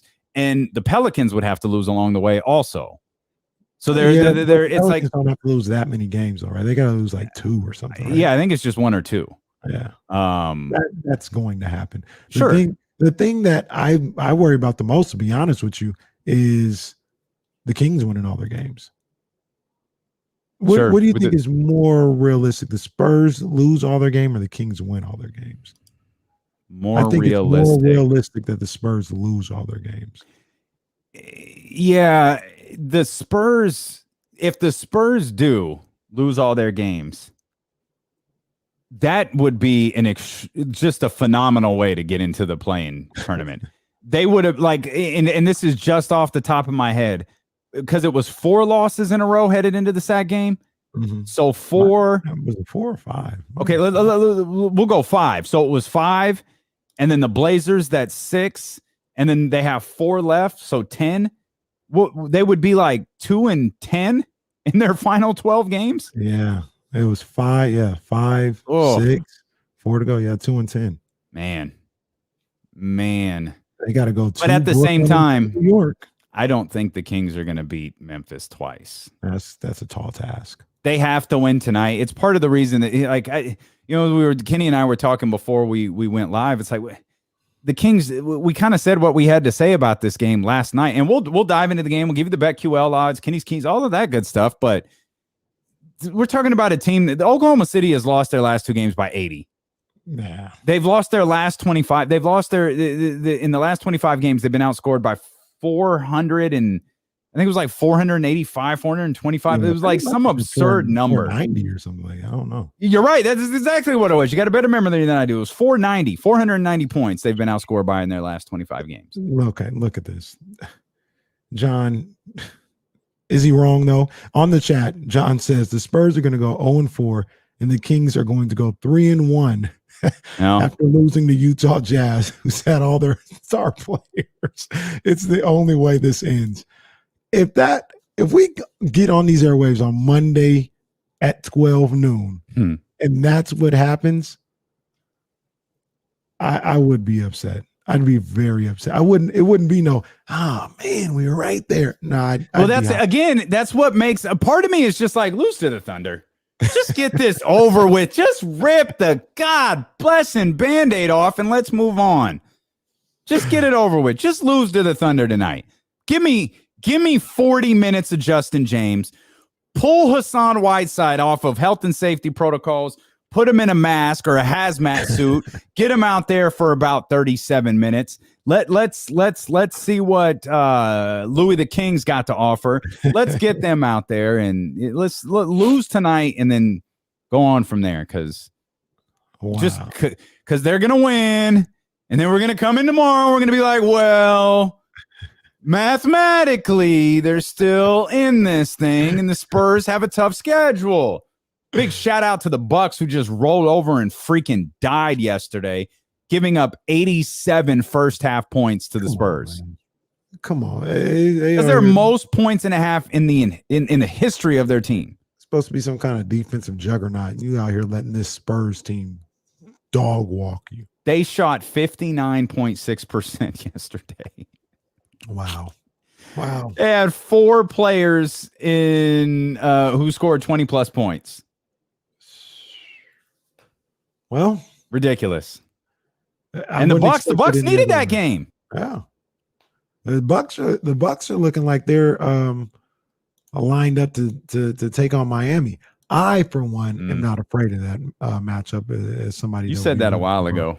Yeah, I think they'll go to work on the Bucks, on the Heat. But yeah, I don't. Maybe they're trying to get out of that matchup and get to the 2 seed. But I'm sure they'd like home court advantage. I mean, I gotta imagine home court means something, even if it's only a couple thousand fans. I mean, it's still being at home. There's travel this year. It's not like last year, where home court advantage very literally didn't mean anything.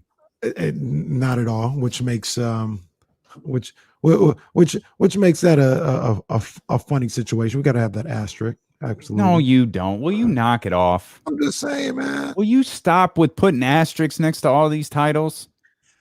The Dodgers definitely deserve an asterisk. Wow. I was speaking of people in the stands. I mentioned this on a show call. I want to know if anybody else saw this. Jordan Poole had a half court shot yesterday. Yeah, that was pretty cool. Jordan Poole, Michigan man, go blue. You know what it is. I don't know if you've read just real quick. I don't know if you've read the latest story on Michigan. Let's put a halt on the go blue for a couple. Yeah, let's put a halt on the go blue. Headline, yeah, I was like, you guys too? Yeah, I thought it was just state. Bruh. You guys too? Yeah, apparently that whole state has a problem. Not just Michigan State, but the whole state has an issue. But regardless, Jordan Poole. I noticed what you noticed as well. A lot of people in the stands at Chase Center. A lot of people. Right. I mean, I'm not complaining. I want us to be healthy and get back to normal, but a lot of people. Mm-hmm. A lot of people. I saw the first one, and I saw so many arms go up in the picture. I'm looking at it. Goodness. I'm looking at it right now. It looks like a completely normal crowd, especially in the front row. It's like, wow, look at all those people. A lot of people there. Jay-Z was wrong. We don't need more people.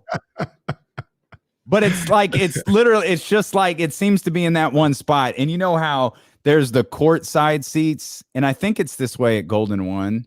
It was definitely this way at the Arco, but there's the courtside seats, and then there's like a good ways of space before the lower level starts. The first part of the lower level starts. That's easily 6 feet. It all looks like they're grouped together because it's on you see all of the people who are in front of the hard camera jump up, and it's like, whoa. And it was loud. Yeah. And then on the telecast, they did different angles, so you can see different behind the basket. A lot of people behind the opposite basket. A lot of people. They're in the upper deck. I'm like, wait a minute. Is this a throwback photo or is this the day? Oh, here's a fan. Oh, I'm seeing the fan. There's a good number. So here's another. Wow. A lot of people there, right? I just saw a fan version of the video. So, okay. Now here. I can't. All right. I hate when I agree with my partner. So, I'm looking at this and it's like, okay, how many of those are cardboard cutouts? And it's like, none of them. Those are all people. That's a pretty good number of people that reacted to that shot. In the building. Is Sacramento County being conservative? What's going on? I remember San Francisco was the original, super conservative with this, but that's more people. I don't know if Deuce and Mo are still in the chat, but that sure looks like a whole lot more people than have ever been at the Golden One Center. Absolutely. But, and all due respect to all those people, our girl, Christina Warner, You know, she has a cutout there. There's a couple other people that hit me up to say they have a cutout there. That's awesome. I want you guys to get your cutouts and get them out of the Golden One Center. I mean, it's not going to matter too much anymore, but they should have got the cardboard cutouts out. Get them out. I hear you. You're anti-cardboard cutout. That's fine. But now real people can get in there. Yeah, get them out. I think you need more people there before you get rid of the cutouts. I do have a question. Let me ask a question, because this is Christina Warner. Like, these cardboard cutouts aren't free. No, they're not. So, like, Mark Jones, Kyle Draper, you got to pick up your cardboard cutout after the season's over. Like, all right, cool. Like, what do you do with it? And I know, like, I'm just curious. Anybody in the chat, anybody listening, like, if you've got a cardboard cutout, what are you going to do with it when the season's over? If I have one, it would go behind me right here. No, it wouldn't. I would refuse to do the live stream if you put a cardboard cutout of yourself behind you. It would be right over my right shoulder. Is it like a COVID memory? I get having it at the arena, right? Like, and I get that. I'm sure the money goes to. I think the money goes. I don't know where the money goes, but regardless. But like, when you come pick it up, like, do you sign? Like, if you're Christina Warner, do you sign it and give it away? Maybe. If you're John Bull, what are you going to do with your cardboard? Like, what do you do? Yeah, John, what are you doing with yours? That's a good. I would be the guy who has, and this will come as a shock to nobody, especially those watching. I would be the one who has his dogs at the game, because I'll have a cardboard cutout of my dogs here. That would be dope, especially later in life. That would be great to have. Yeah. I don't need a cardboard cutout of me. I don't even need a picture of me. I need a cardboard. I'm trying to figure out how to take myself off of the live stream so I don't have to see myself in the other box. What am I going to do with a pretty good sized cardboard cutout as well? It'll go right there in between bottles. Ain't gonna ruin my my wall of Bel Air. Ain't gonna happen. Put your cardboard over Jim Brown's face. You were there. You were there. That's funny. That's funny. Not sure how many. Jesse says not sure how many they allowed yesterday, but the Warriors are able to let in 35% capacity. Wow, sure looked like it. That looked like 35%. I mean, good for them. What am I missing? I'm not shading it. It caught me by surprise to see that many people, especially somebody talked about Utah has a lot of people there too, but Utah's been letting people in. It just caught me by surprise to see that many people at the Chase Center. And great. I mean, I love it. I love to see the people back. And, as long as we're all healthy and we can make it happen, like, let's go. Just caught me off guard. Why are we so far behind? I thought we were doing well out here. Like, what? Yeah. Why? Because we're not at 35% at the Golden One Center. No, not at all. Jesse, can you look up and see where Golden One Center is at right now? Yeah. I just want to point out, because I feel like we haven't pointed this out in a while. Look at all these people at the Chase Center. Jesus. Dude, there's a ton of people there. The people in the chat are jerks. There are some good people there, but there's a lot of jerks. Like Rich, like one time it's like 95 degrees outside. Like the whole group has made me conscious about what I wear. Will Damien's cardboard have sleeves? I mean, probably not. I've heard, I don't know if Merv Dog, I've heard my fitness has been a topic on a number of radio stations in the last couple of weeks. So shout out to those who like to go to my Instagram page. I'm with it. Heartbreak Kid, Brendan Nunez. There you go. He taps in there. He says, I'm going to get myself a Shawn Michaels cutout. That's it. Probably his I was going to say his dad, but I don't know. I mean, he's the new Heartbreak Kid. I like it. I'm with it. Brandon Nunez wrote a great piece over at thekingsherald.com. You should go check out right now. Well, not right now. Check it out at 4:00 or multitask. Look at it on your phone. I know Kenny doesn't read on his phone, but you can. Just go to kingsherald.com. Read on my phone. You know what I read on my phone? Not a newspaper article. No, but it was from sacb.com. You know what I read on my phone? This is crazy. This is a moment. This is a moment. Guess what's coming to Elk Grove? I don't know. Fast food place. I'll give you a hint. You'll never get it, but I'll give you a hint. I don't know. Fat Burger. Really? Yes. Oh, okay. Fat That'd Burger be cool for people. To Sacramento. Is coming to Elk Grove. Let's go. Okay. Have you Southern California before? You lived there. You had Fat Burger. Big fan of Fat Burger. Yeah. Okay. Let's go. They got Beyond Meat fat burgers or no? That's right. I forgot who I was talking to. Like, hey, that's what's tough about this. Like, I want to be excited. Like, yeah, it's cool. I'm sure they're gonna. Like, I can't tell you how terrible. Like during the whole chicken sandwich thing, I felt. It felt like a cultural event that I was supposed to be a part of, and it's just like, guys, I can't. Like, it was like double Dutch. I was like, can I get in this? I was like. Like I feel I feel really left out. Like I feel like I'm supposed to be waiting in line right now at Popeyes. But never. I finally got one of those chicken sandwiches like a year later. Yeah. I went not too long ago. It's good. It's good. I don't know why people were losing their minds, but it's a good sandwich.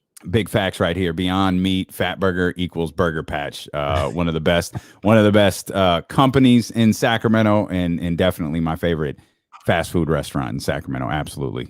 Yeah, man. Hey, Ramsey says there's a Raising Cane's coming to Laguna. Look, I talked to my councilman. Shout out Councilman Darren. You know, we've had some talks. Who has more security around their house, the councilman or you?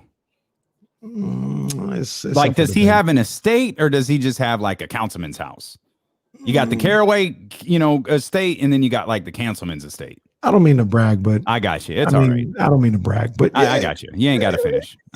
We talked. We were champagning and campaigning. At one point, and I said, "Hey, Darren, let's make some moves over here." And he's like, "You know what? You're right, Casey. Moves are now being made. I like it. There's also another In-N-Out coming over here by this Costco. Okay, so now I don't have to go to Delta Shores or go on the 99 side of Laguna. Oh gosh, can't do that." Goodness gracious. Did you tell the security tower I might be buying the next couple of days? Yeah. Did you tell them? Okay. I just don't want to get hassled like I did last time. I had to call Cheryl from Elk Grove. She had to speed over to help me out. It was embarrassing. I can't guarantee that won't happen again, but at least I gave him the heads up. I'm all down for Cheryl from Elk Grove coming over. I'm just embarrassed that she had to bail me out with the security guards. Kings can allow up to 3,500 fans, according to an article written on April 17th. That really? I feel like so that's a bit over. The original number was like 1,600. Yeah. So that's a little bit higher, but it's not 6,000. That's what I don't know what the Lakers number is and the Clippers number. Did you see what I was talking about the other day with the Clippers? How they have them low behind the bench? Yeah, I did. Like that. Yeah. The Lakers, I saw another moment with the Lakers. It didn't look like the Warriors, but the other day when they played the Suns to kind of seal the game, Anthony Davis got a little alley-oop or whatever, and I saw back into their fan. They have people there. They have people in the building for sure. So I don't know. I feel like everybody in California has been getting the approval for more fans than the Kings. Yeah. The Jordan Poole moment was the half court shot. It was like loud, but today is the anniversary of the Baron Davis dunk on Andre Kirilenko. Yeah. And that's always been, that's the loudest Oracle ever got. And it's like, that's a pretty dope moment. Like, regardless of fan allegiances, that's a pretty dope moment. That Baron Davis dunk is legendary. I was all in on that Warriors postseason run. I was all like, I was locked in almost every day, like from the last month of the season up until when they got eliminated. I ended up going to Oracle to watch the last game of the season when they clinched it. They were in Portland. They opened up Oracle for the fans. I went. I was there. I was watching. I wasn't a Warriors fan, but I wanted to see that happen. I thought that was pretty cool. So watching all that, and then eventually in the second round, I went to the Dallas game. Matter of fact, I went to Game 4 of Game 1 against Dallas. That was crazy. And then run that by me again. Game 4 in the first series. Okay. Yeah. Okay. Yeah, against the Mavericks. I went to that game for $10. Really? Yeah. Somehow they let. Guess what you're not doing in 2021. Well, the tickets were crazy. They were crazy, but I think that game was on a Sunday. For whatever reason, like Saturday morning, they're like, we got extra tickets available to the public for $10. The last row in the building, but like $10 gets you in the building. So I sat in the last row of Oracle actually for a Prince concert. Prince, it was Prince and I think it was called Piano and Me. He didn't have a band; it was just him and a piano. That was it. I was in the very last row. I was like given the tickets. I was like, nah, I'm gonna go. This was maybe a month before he died. So it was well worth it. But Wow. yeah, that's I like if I jerked my head back, Yeah, I you're would have against the slammed wall. it against the concrete of the Oracle. He would have hit their championship Yep. banner. Yeah, Matter of fact, I think you were above the championship. probably. I was moving it out of I had to move it out of the way so I could see him play the piano. Too. So yeah, I know what that is. But yeah, that dunk was crazy. And you know what I think about? I'm gonna tell you what I think about when I think about that dunk. Mm-hmm. And I think about that moment. Go ahead, tell him what I'm gonna tell him. On the other side. That's okay. Right. I'm anxious to hear what you think about as it pertains to that dunk. We'll continue this conversation. We got to get to this A's story as well. We'll dive into the game. Mini camp for the San Francisco 49ers starts tomorrow.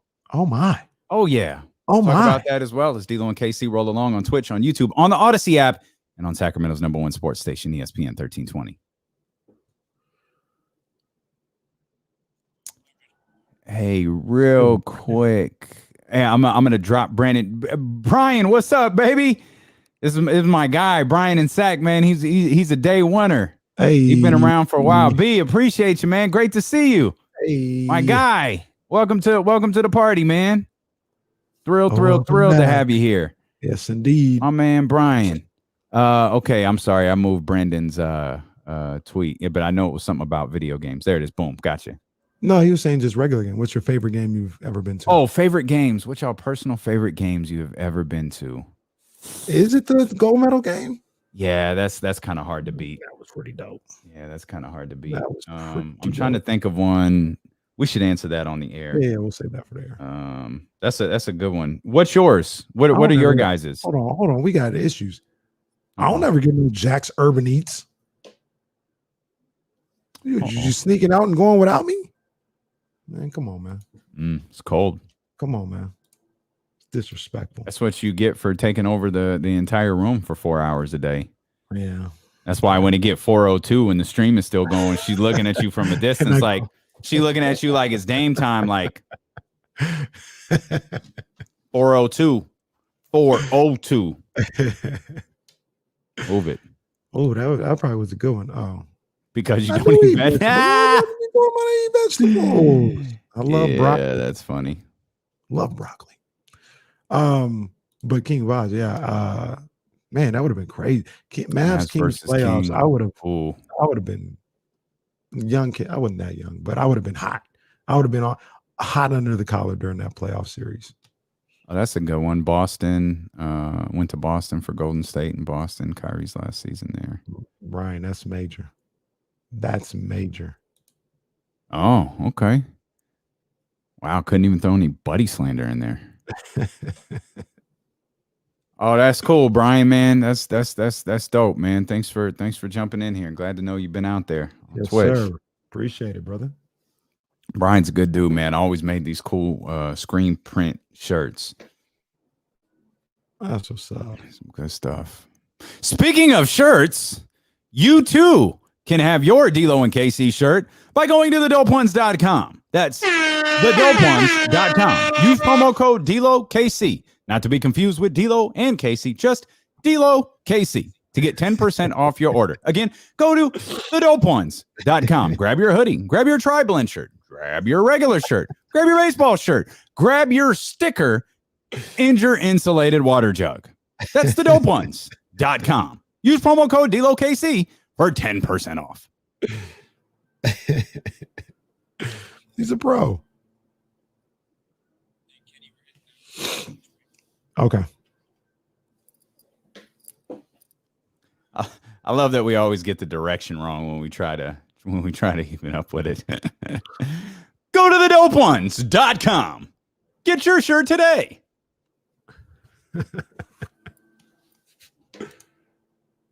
It's only $9.99. Yeah, it's not. I can tell you, someone who's ordered like 7 of them. It's not. They had I remember the Wayne's Rose, they were selling something and they're like, typically this is gonna be $50 a pop. But today, if you act fast, we'll give it to you for the low price of $49.99.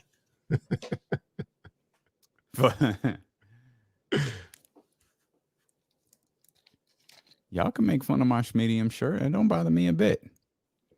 I need something that hug me. Yeah, man. Come on now. This shirt I know don't what it hug me is. though. It's nice. It don't hug me.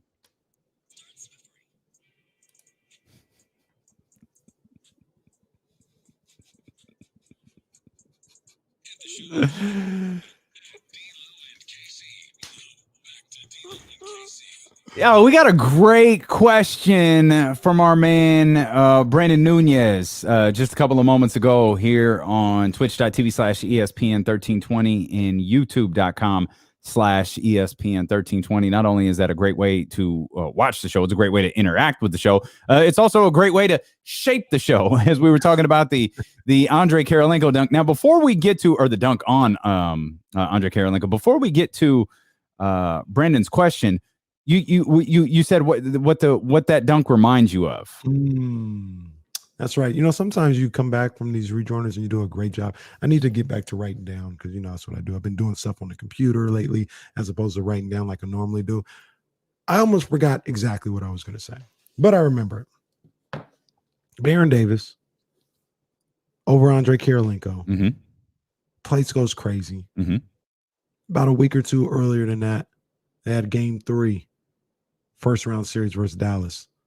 Place is lit. Warriors win that game, go up 2-1. I know it's not 15 years. I know that. But that was 13 years in the making, guys. The Warriors hadn't been to the playoffs for 13 seasons. And they made it. It's going to happen. That's what it reminds me. It'll happen.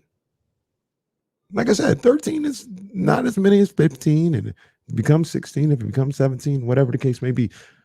I just want to talk to my people. Mm-hmm. I just want to talk to my people. Mm-hmm. It's going to happen. Kings are going to get in the playoffs. They're going to have their moment. It's going to happen. Just keep holding on. Just keep holding on. That's all I want to tell the people. Question for Professor Caraway. Yes, sir. Will we be alive when it happens? Who is our guy, Carlos, who said he's like, I don't know if I'm going to be here when it happens. Yeah. I think we'll be alive. Kings are going to the playoffs. Unfortunately, we're Magic Johnson. We ain't going to be here. We ain't going to be here. Damien, we talked about it yesterday. Yeah. It's happening next year. I think so. I think it has to. It has to. Yeah. We're going to speak stuff. We speak a lot into existence. Well, let's just go. It's worked with D'Lo and KC. It's worked with 4 hours. It's worked with the live stream. It could be working with some other things that we haven't told you about yet. Let's speak this playoff run into existence next year. Let's do it. I know it's easier to be cynical and cranky and angry and mad. And depending on what happens about a week from now, 6 days from now, there could be a lot more cranky and mad people. Oh, y'all going to be cranky and mad. Do you know something? I feel like you know something. Oh, I mean, I've talked to people, but I don't know anything. I say with my ear to the streets. You know that. Yeah, I know you do. But I'm just saying, I don't. Normally, when you say your ears in the streets, it means you were listening to the radio. We are the radio, so that doesn't really apply to Sacramento. Yeah, I was listening to my show, and I just was able to determine. And really, if you have been listening to this show, you could start to put together. Yeah, maybe Luke isn't going anywhere. I'm reading the tea leaves, and I got my ears to the streets. I think the tea leaves are. I was really the last time tea leaves came up, by the way, was the NFL draft. I was really definitive from day one what was happening when the 49ers made that trade. You are. I can't take a stance on this. I don't know. I thought 2 weeks ago Luke was gone. No, I thought a month ago Luke was gone, and it started. Now as we get closer, I'm not confident. I don't know. Yeah, I have no idea. I think it's not 100%. Like I said, I put it at 70. Vegas put it at 61.3. Mm-hmm. I think I'd be. I mean. Sorry, I saw a headline. The headline caught my attention. Sorry. I just saw the chat. Oh Lord, what did the chat do? Goodness gracious. We don't read those chats. Oh yeah, we don't read all of the messages that pop up here. Right. But I think he stays. I'd be shocked and surprised if he was let go. That's The headline that caught my attention, not to derail us, I want to get us back to something that Brandon asked here. Fernando Tatis placed on IL due to health and safety protocols. oh man, come on now. Tatis and Hassan Whiteside were riding together. That's the only explanation. Get well soon, Tatis Jr. He had a rough start to the season. He's had an up and down one. He's had these great moments. Yeah. Like the one in LA that weekend, and then hurt himself, and now this. So yeah, he hasn't had a great season, but he's had some really cool moments. The question that Brandon Nunez asked here in the chat was, what's the coolest game that you've been to live? Which and he had an answer. He went to see. He's a Celtics guy. He said he got to go see Golden State and Boston and Kyrie's last season there. He said that's got to be it for him. Game went down to the wire. That's a pretty good one. That is a pretty good one. You know, we were thinking about dunks too. This isn't the coolest game by far that I've been to live, and I know it's not the same. So please take what I'm saying in full context. But if you were at the California Classic, that was one of the most ridiculous things I had ever seen. It was a preseason game. Right. The crowd at tip was chanting, "Beat LA, beat LA, beat LA." And Bagley had that dunk, and I thought that was insane. The crowd reaction to that. This was like July 1st. Mm-hmm. The crowd reaction to that was just insane. That place was packed for that game. Packed. And like you said, Bagley gets the dunk, and that place erupted. The crowd was this because remember, this was Marvin, this was Harry, this was there was legitimate excitement about the roster. There were a lot of guys that fans liked a lot. And again, it started with that. It started before tip with the "Beat LA" chant. Yeah. And it culminated with that Marvin Bagley dunk. That was just absolutely insane. That insane. Was a crazy moment. That was a crazy, especially as Gorilla Monsoon would say, this place has come unglued. Especially considering the circumstances like you just laid out. It was a summer league game. Mm-hmm. But they were ready to go. And Marvin brought the house down with that dunk. So that was pretty cool. I haven't been to a lot of games in my life. I guess the best game I've been to live, and this is kind of crazy because it wasn't that long ago and we didn't win. But this is when I always defend Levi Stadium, because Seahawks 49ers Monday night 2019. Oh, that place was a movie. And they ended up losing, but that place was a movie that night. You talk about a packed house. You talk about the setting, night games. Levi's does night games really well. And how football goes. It was almost like one of those old SEC games. Nobody sat down in Levi's from like the second quarter on. They were up. They were into it. Dre Greenlaw gets that pick of Russell Wilson at the goal line in overtime. That place lost it. So that might have been the best game I ever been to. I went to the playoff game that year too when they beat the Vikings. That was cool. But I think that Monday night game, JT 88. What's up? A lot of people in the chat were at that game too. That Monday night game was crazy. That was a vibe. And they lost. The kicker shanked it. The kicker shanked the thing that went into the tunnel. Oh, dear. Oh, that's right. It went into the damn tunnel.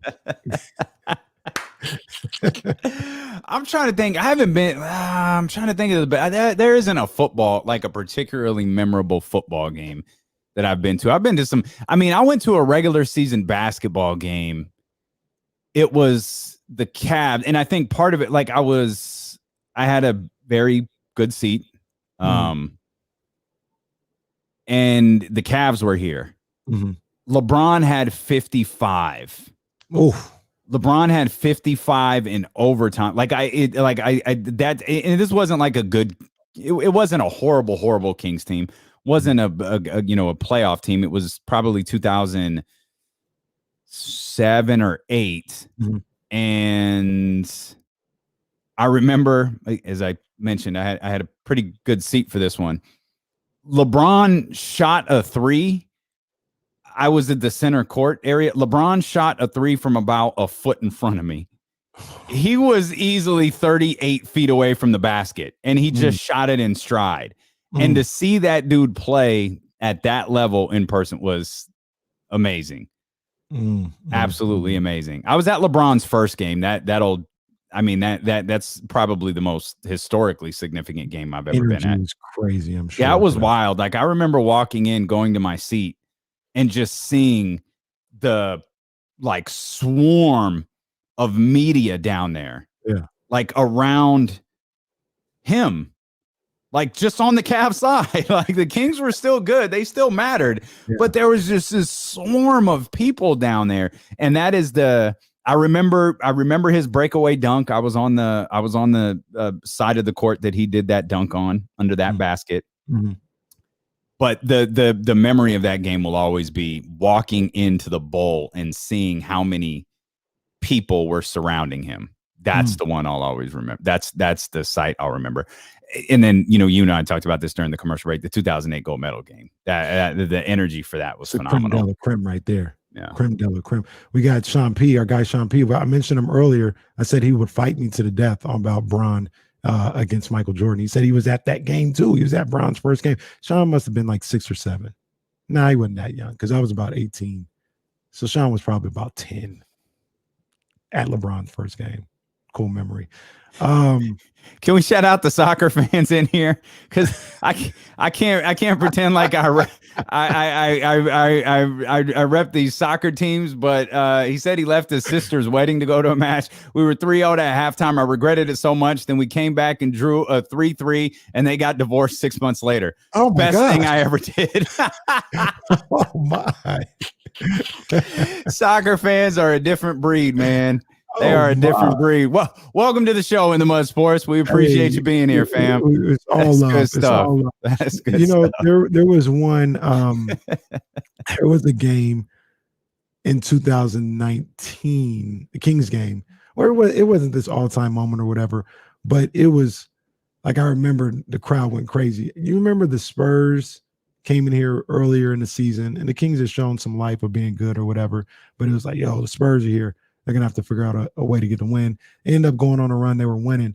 And Fox throws the alley-oop to Willie Cauley-Stein, where Willie catches it at his hip and gets the alley-oop. Yeah. And the place lost it when he did that. Because nobody saw that, at least me. That was that was nasty. And then he dunked it, and the place went crazy when he did that. And it was like one of the first signs that year at home where it's like, oh, we're good. We're fun. This team is awesome. And they lost their mind. That was pretty cool. Willie's best play ever? Either that or the dunk. I think it was over against Boston when he dunked over somebody nasty off a pick and roll. I know it didn't matter. That Boston game was pretty lit. Oh, that was really the cool. Marcus Smart one. Yeah, that game was really fire. Cool. Yeah. You would have thought you would have thought we just won a berth to the finals the way that place erupted when that shot rolled off the rim. Yeah, I still got that in my phone. That moment in my phone. That was pretty cool. I got, obviously everyone who was there remembers the bogey win over the Lakers. That was crazy. Were you there? I wasn't at that. Yeah, I was there. I wasn't at that one. Media stuff, and that was pretty cool. That was really cool. Was Belly's game here? The F it, we deserve it. No, that was that Houston. Here? That was in Houston. Yeah, okay. Tiana Taylor was at that game when Bogey hit the shot, and the little scrum went like right to where she was at. Yeah, that was pretty cool. You listen to D'Lo and Casey on ESPN 1320 KIFM West Sacramento, KRXQ HD2 Sacramento, and Odyssey Station, and driven by Lashers, Elk Grove Dodge. He's Kenny Caraway. I'm Damian Barling. We are so happy that you are here with us, whether you're listening on the Odyssey app, whether you're listening on ESPN 1320, or you are watching on twitch.tv/ESPN 1320 and youtube.com/ESPN 1320. We hope you subscribe to those channels, follow those channels. If you're watching on YouTube, we hope that you'll hit the thumbs up. We'll dive more into the Sacramento Kings coming up here as we roll along. They do have a game tonight. It is against the Oklahoma City Thunder. The Oklahoma City State Cowboys. No, it's the Oklahoma City Thunder. Are we sure? I'm positive. Allegedly. I think we might need to check the Carfax. Matter of fact, Jason said last night, he was like, they're playing Oklahoma State without Cade Cunningham. Jeez. Wow. I see y'all was on one last night. Okay. The reunion tour. Go download at 4:00. Go download the latest episode of the J Street Vibes podcast. We guilted them into a reunion. They're dropping their one episode for them. Don't front when they got you open. You really got to stop using that reference. New Edition broke up right after the tour. So let's just hope you have a better result. Like the home again did not last long. What reunions do work? Not many, if any. What reunions work? Remember when Shaq and Kobe won All-Star game MVPs? Yeah. And they asked Kobe, like, hey, do you want to play together again? And before the question even got out of the reporter's mouth, Kobe was like, no. No. He might have even said hell no. Not 100% sure, but he was like, no, I don't want that. The funny thing is, I think Shaq would have been like, you never know. We'll do this again, with our motor, we'll bring one back. Like, he would have gave an answer like that. And Kobe's, I'm not even messing around with Kobe's honesty was far more appreciated during his retirement year than the years leading into it. Like, no, I'm good. I do not want to. I wish he had elaborated. I don't want to play with this dude again, ever. But that's one thing about Kobe, though. Like, he falls into the Russell Westbrook category of that you can't, or I should say, Russell Westbrook falls into the Kobe Bryant category, and that you can't knock him for being honest. Yeah. Like when Kobe won when they beat the Celtics. What does this title mean to you? It means I got one more than Shaq. That's what y'all wanted to hear, right? There it is. I've got one more than Shaq. Now, Shaq, tell me how my taste. Which is still the oddest line of a diss track ever. Like, I know it was a live diss track, but still, like that's what you went with. Oh, well, I mean, I don't know if it is. Listen to some of these old school diss tracks. Jeez. Listen to Dre Day again. Oh, some of the things are said in there. Really? That's how you're getting at this guy? Yeah. Wow. Yeah, there's some weird lines out there. When I was working out yesterday, so it's not technically a diss track, but 5, 4, 3, 2, 1 came on. And so I was kind of like, every time that song comes on, I lock into the Cannabis verse, and then I lock into the LL Cool J verse. And I'm like, all right, this is weird. Like, they're talking about each other on the same record. All right, cool. Yeah, you think Long Kiss Goodnight on Life After Death, is that a diss track? Yeah. Yeah, I think so, well, so I've heard the story go as the song isn't a diss track, but I think it was Jadakiss who said it, or maybe it was Lil C's, said he was, I don't know if he was freestyling or he recorded something, but he was going in. It was Lil C's. Yeah, before that, right? Yeah. And he's like, not like, and Diddy was adamant, leave that stuff out. Yeah, take it out. On the record, but he was going, you know the story. He was going in on the situation. He's like, no, we're not having that on the record. There's no way that verse, laugh now, cry later, I rhyme greater than the average player, haters to spectators. There's no way that's not directed at Tupac. Just absolutely no way.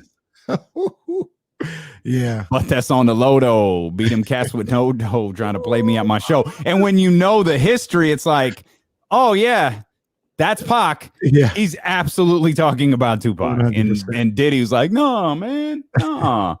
He's just we ain't talking about no other rappers. We talking about you. Like, if you guys dig deep enough into my Instagram catalog, I use that puffy, and I'll bring it back next year sometime. I always use that puffy little diatribe at the end during Seahawks week. We ain't talking about no other teams. We talking about you. You know who I'm talking to. We ain't talking about no other radio shows. Talking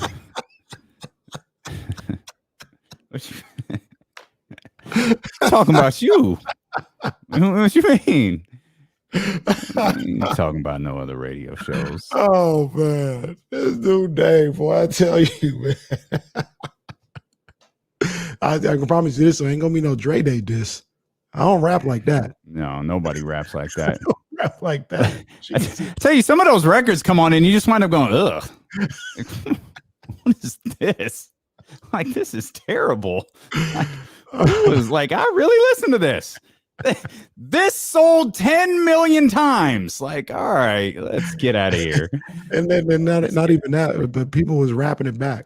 I'm telling you, I'm giving y'all some homework. Go listen to Dre Day and be like, I was rapping this as they were saying it. I was saying these words. Whew.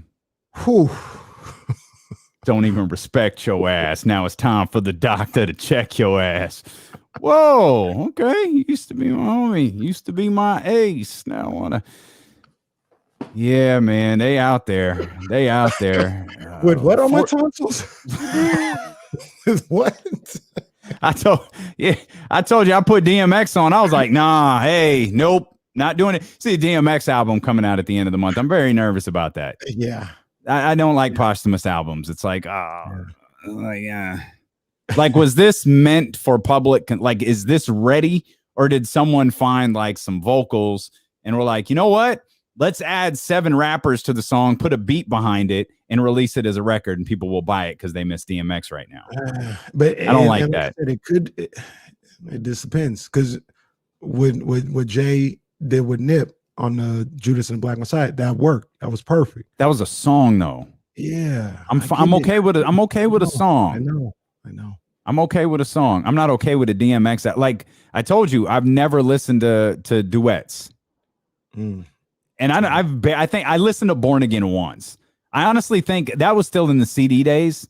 I think I listened to it once and then gave it away. I was like, I ain't listening. This is trash. I'm not listening to this. And then Red Wrong was fire though. The other one, was crazy. Jesus. That album was called Duets, right? With Nasty Girl. Yeah, that was trash. Nasty Girl was trash. It was trash. Damien, stop. Kenny, stop playing it was with me trash. Nasty Girl was. It wasn't even better than the regular version. I think it rivals it. It does not. It was trash. It was horrible. Diddy should be ashamed of himself. He should give everybody who listened to that record a steak and Sean John, who Kenny introduced to the entire West Coast. And I was wearing in an embarrassing picture that I posted on D'Lo and KC's Instagram page the other day. That was a little young rock-ish. That was fat. All I was missing was the fanny pack. Yeah, that's what the fanny pack, because you had the chain. I had the chains. I had the you had the hair, fat face, everything. me, the Macho Man DJ Cool in like a 4XL Dante Culpepper jersey. Authentic. Oh, ooh, man. Fire, boy. And this was this was WC. This was post WCW Macho Man.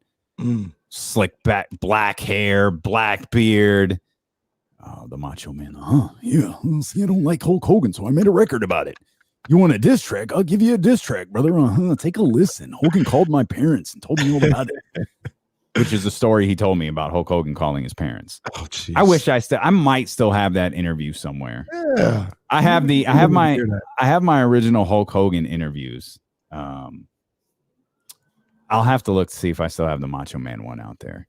Oh, yeah. We've got to get to 49ers minicamp starts tomorrow. We'll talk about that in just a couple of minutes. There are some other things I want to get into as well. This fits a little bit more along the lines with the Kings. So I want you to kind of store this in your memory bank, because there are two things that I really want to get to as this show rolls along. One, mainly based just a second ago off of your excitement. 49ers minicamp. Trey Lance. They're going to be talking to the media. They're going to, he's going to be working out tomorrow. We'll have all of that stuff for you as the days roll along here because they're speaking during the show. So we might run on it. We might carry it on Thursday. Either way, you'll get all that stuff from the 49ers here. Mm-hmm. But the other thing as it pertains to the Kings is I want you to think about, because you and I, we were just talking about this. Mm-hmm. The team making the playoffs next year. And I slipped into a place yesterday when I was reflecting on the show about the average, below average, mediocre, that conversation we were having about teams. And it was like, okay, I get it. There's really, really bad teams. One of them we're going to see tonight in Oklahoma City. Mm-hmm. Then there, the Kings, maybe you say maybe they're not too far away, but just make the right moves. Just a couple of tune-ups here and there. Right. And then you start to kind of look around and you go, well, wait a minute. Isn't that what New Orleans is? And Memphis? And you start looking around the league going, wow, man, there might be a handful of teams just like the Sacramento Kings who are going to be competing for the same exact things that the Sacramento Kings are. I want to get your thoughts on that. I want to dive a little bit further into that. We still got plenty of time to talk about all of it. We'll get you ready for the Oklahoma City Thunder game. We've got Kenny's keys to a Kings victory. All of that good stuff is D'Lo and KC. Roll along here on Twitch, on YouTube, on Odyssey, and on Sacramento's #1 sports station, ESPN 1320.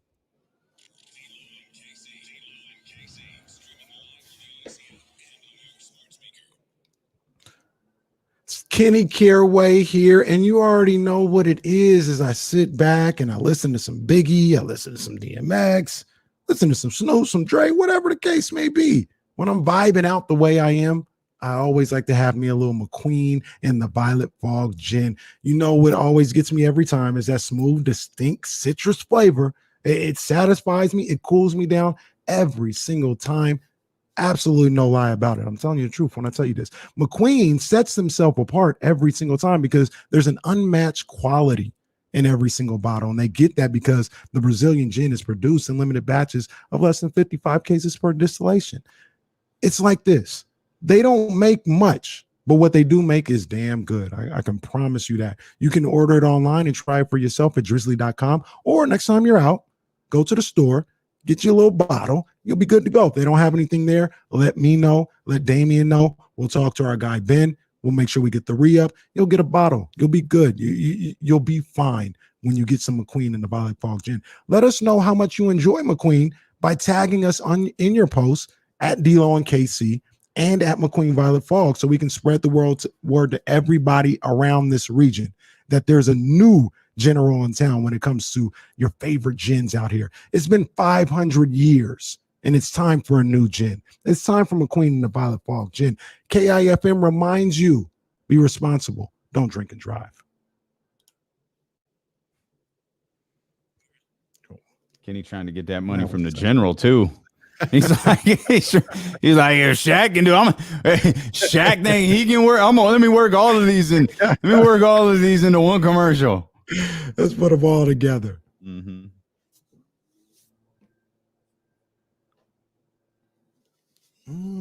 Let me slide up real quick, Nate. Yeah. Sorry, y'all. I'm just checking the camera here. I can see the girls line in the living room. Bryce, did you say there was did we get the likes bags? Where's Bagley's tweet at? Gosh darn it.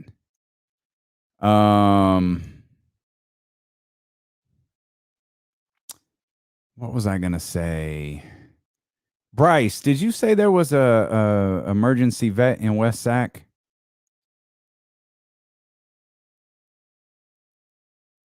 Just curious. Yeah, I'm not with that. I'm not with that. Wait, Jesse, is that you? Who's that? Who's JT098? Oh, JT, you're 03, right?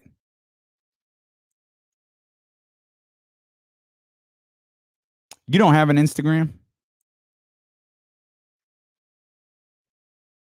Okay.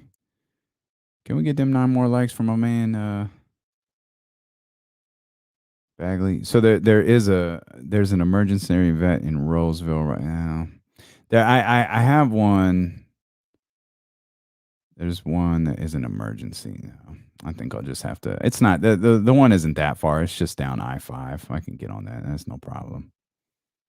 That's no problem. I was going to do that anyways. I was supposed to go to Kenny's house for something, but it doesn't look like we're going to be able to pull that off today. So we got to get to this A's relocating thing too. Can we get 5 more like? I can't believe I just said that.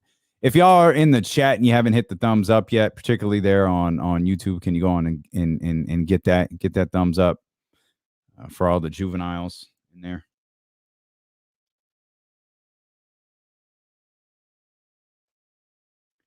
Get on them thumbs up. Pretty. Please. They used to update live. Now I have to refresh. That's obnoxious.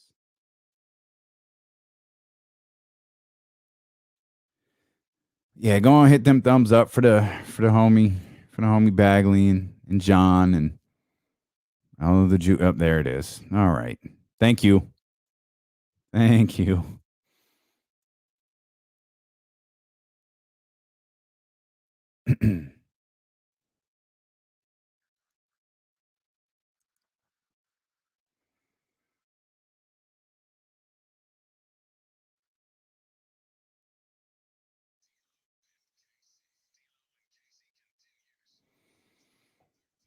Yes, indeed, we do. If you want to connect with the show, obviously Twitch and YouTube are a great way to do it, but you can also do it on social media. If you got some thoughts on what we've been talking about today, at D'Lo and KC or at ESPN 1320. Great way to interact with the show. I mentioned the Kings dilemma that may be ahead of them. We also got to talk about the situation with Oakland. I don't really know how much there is to dive into here, Kenny, but it was reported just before the show started that the Oakland A's may be looking into a relocation if this deal at the Howard Terminal site doesn't start coming together here pretty soon. This, I feel like, has been it's something that's been talked about for a long time. I think the talks, at least Casey, it felt like the talks escalated following the Raiders' move to Las Vegas. But now here with this report today, the Oakland A's are exploring the possibility of relocating with a blessing of Major League Baseball, a move that could put pressure on local government officials to greenlight a new stadium project that has spent years in limbo. It's Jeff Passman of ESPN who's been all over this report here. That's a little bit of a power move here. A little bit of it's leverage. Not the first play. time we've seen stuff like this. A little leverage play here by the A's, trying to get that thing taken care of in Oakland. I do wonder how much they really want to stay in Oakland. I think, the guys like I forgot the guy's name, Cavill. He's like the president or something like that.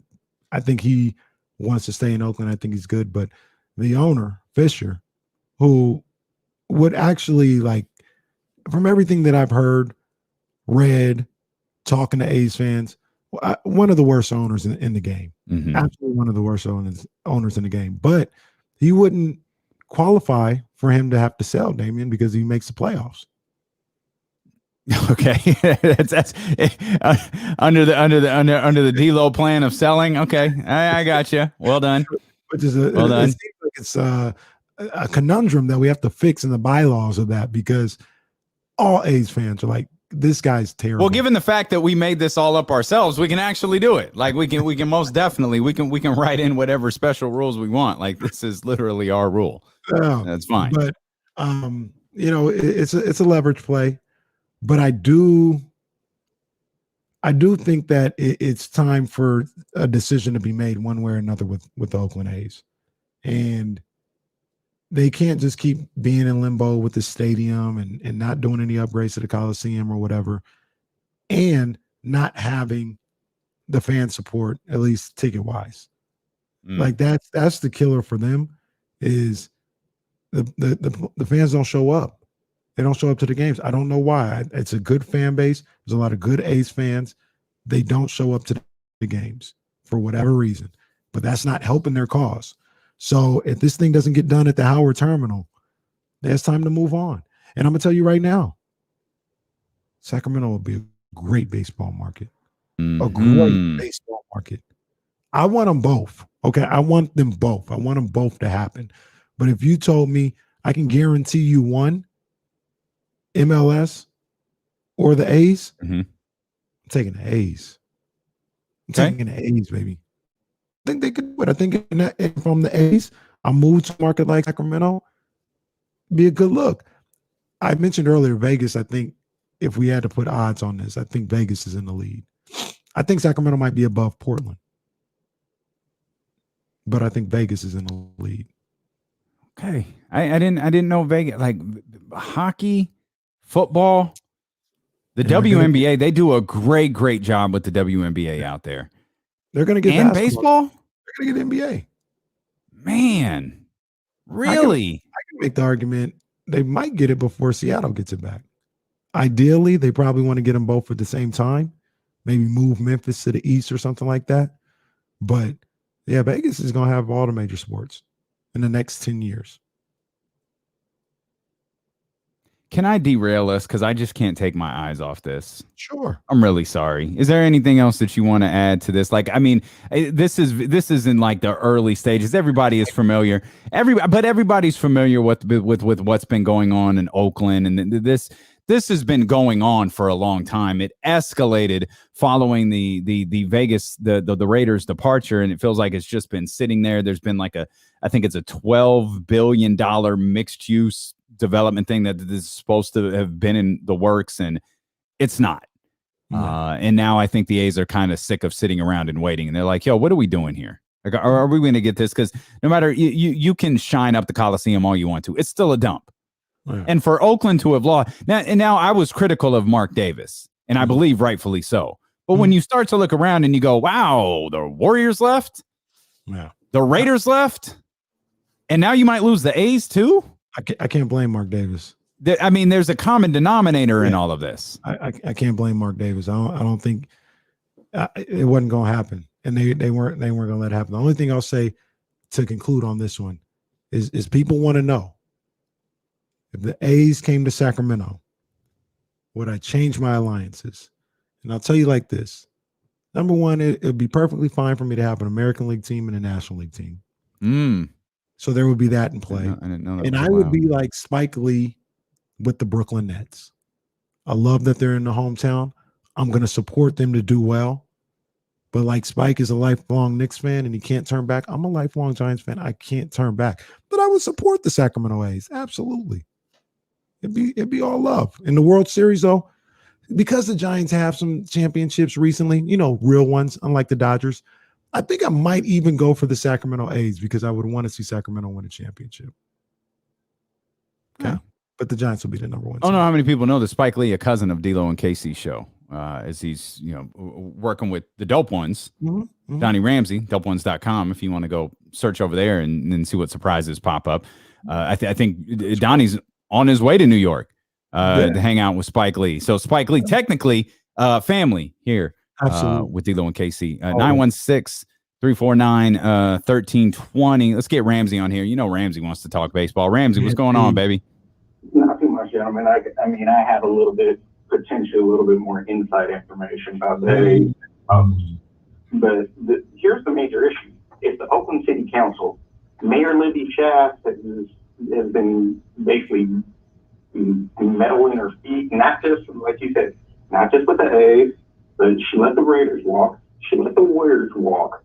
The A's basically already have a plan in downtown Oakland at the Howard Terminal where they want to build at, which is only blocks away from where the A's executive offices are. Basically, if you right down by Tackling Square. So, I mean, if they expedited the process and put everything in motion, you could already have plans to start the stadium. She's dragging the feet, you're saying. Yeah, and she's done it for years. Do you think it's done, Ramsey? I do. Okay. I do. At the end of the day, they basically don't want egg all over their face after losing the Warriors and the Raiders. Yeah. I mean, the plans are already set in motion of where they want to build it, how they want to build the stadium. It's just getting the politics in order. Politics are really easy to get in order too, so this should be no problem. Hopefully. Yeah. Well, everybody got a price for $1 million. That's what I've heard. I just don't want it to become a clown show, which it looks like it's starting to come too. Come to Sacramento. Appreciate you, Ramsey. Thank you, buddy, as always. Here comes the money. Here we go. Quicken up. No $10,000 fine right there. That was quick.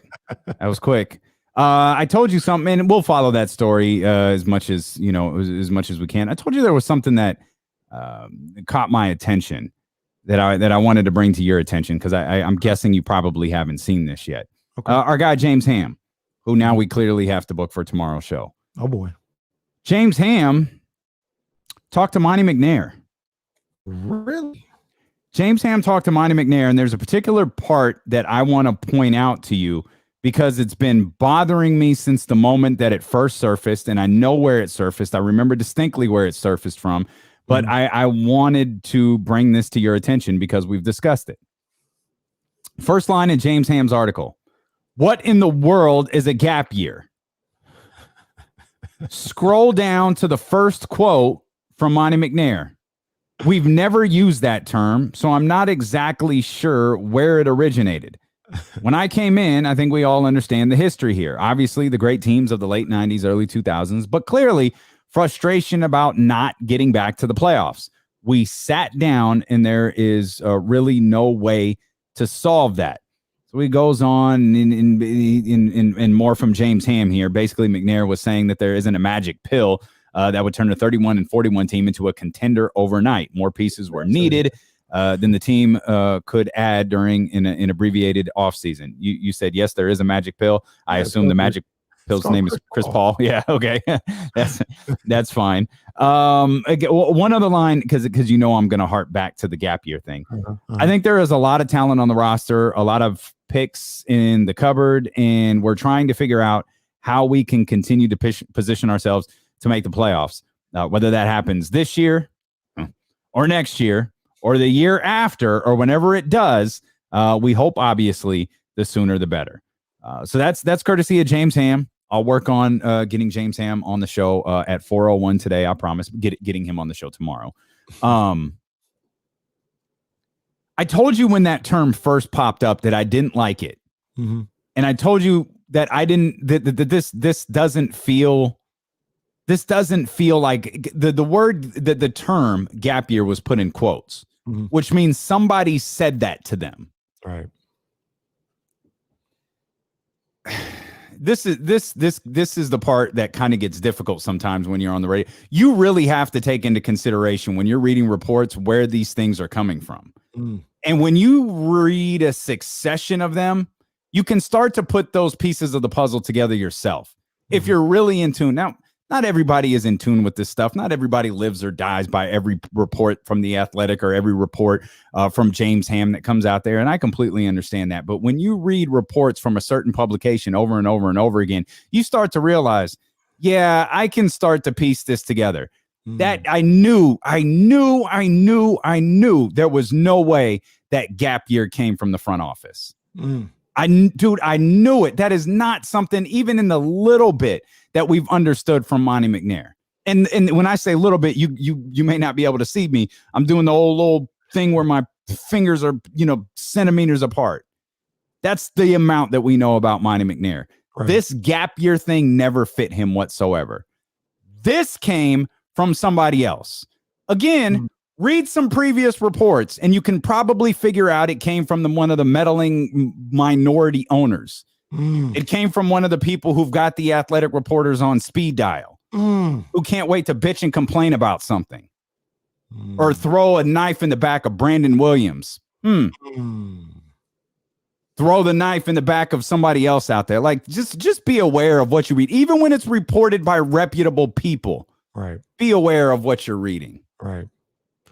I hated that line. The second I saw it in that report from Sam and Jason, I hated it. And the interesting thing about that, and I smell everything that you're cooking, partner. Mark Wong, he says it's the gap here.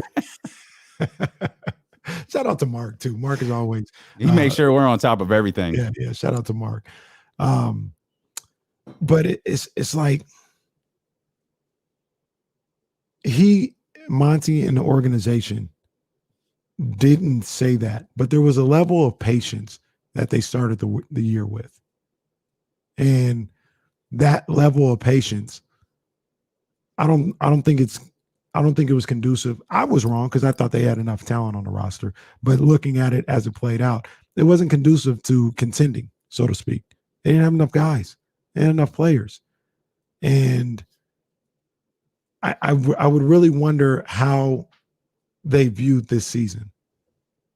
Maybe not a gap year, but did they view it as, all right, let's get our feet under us.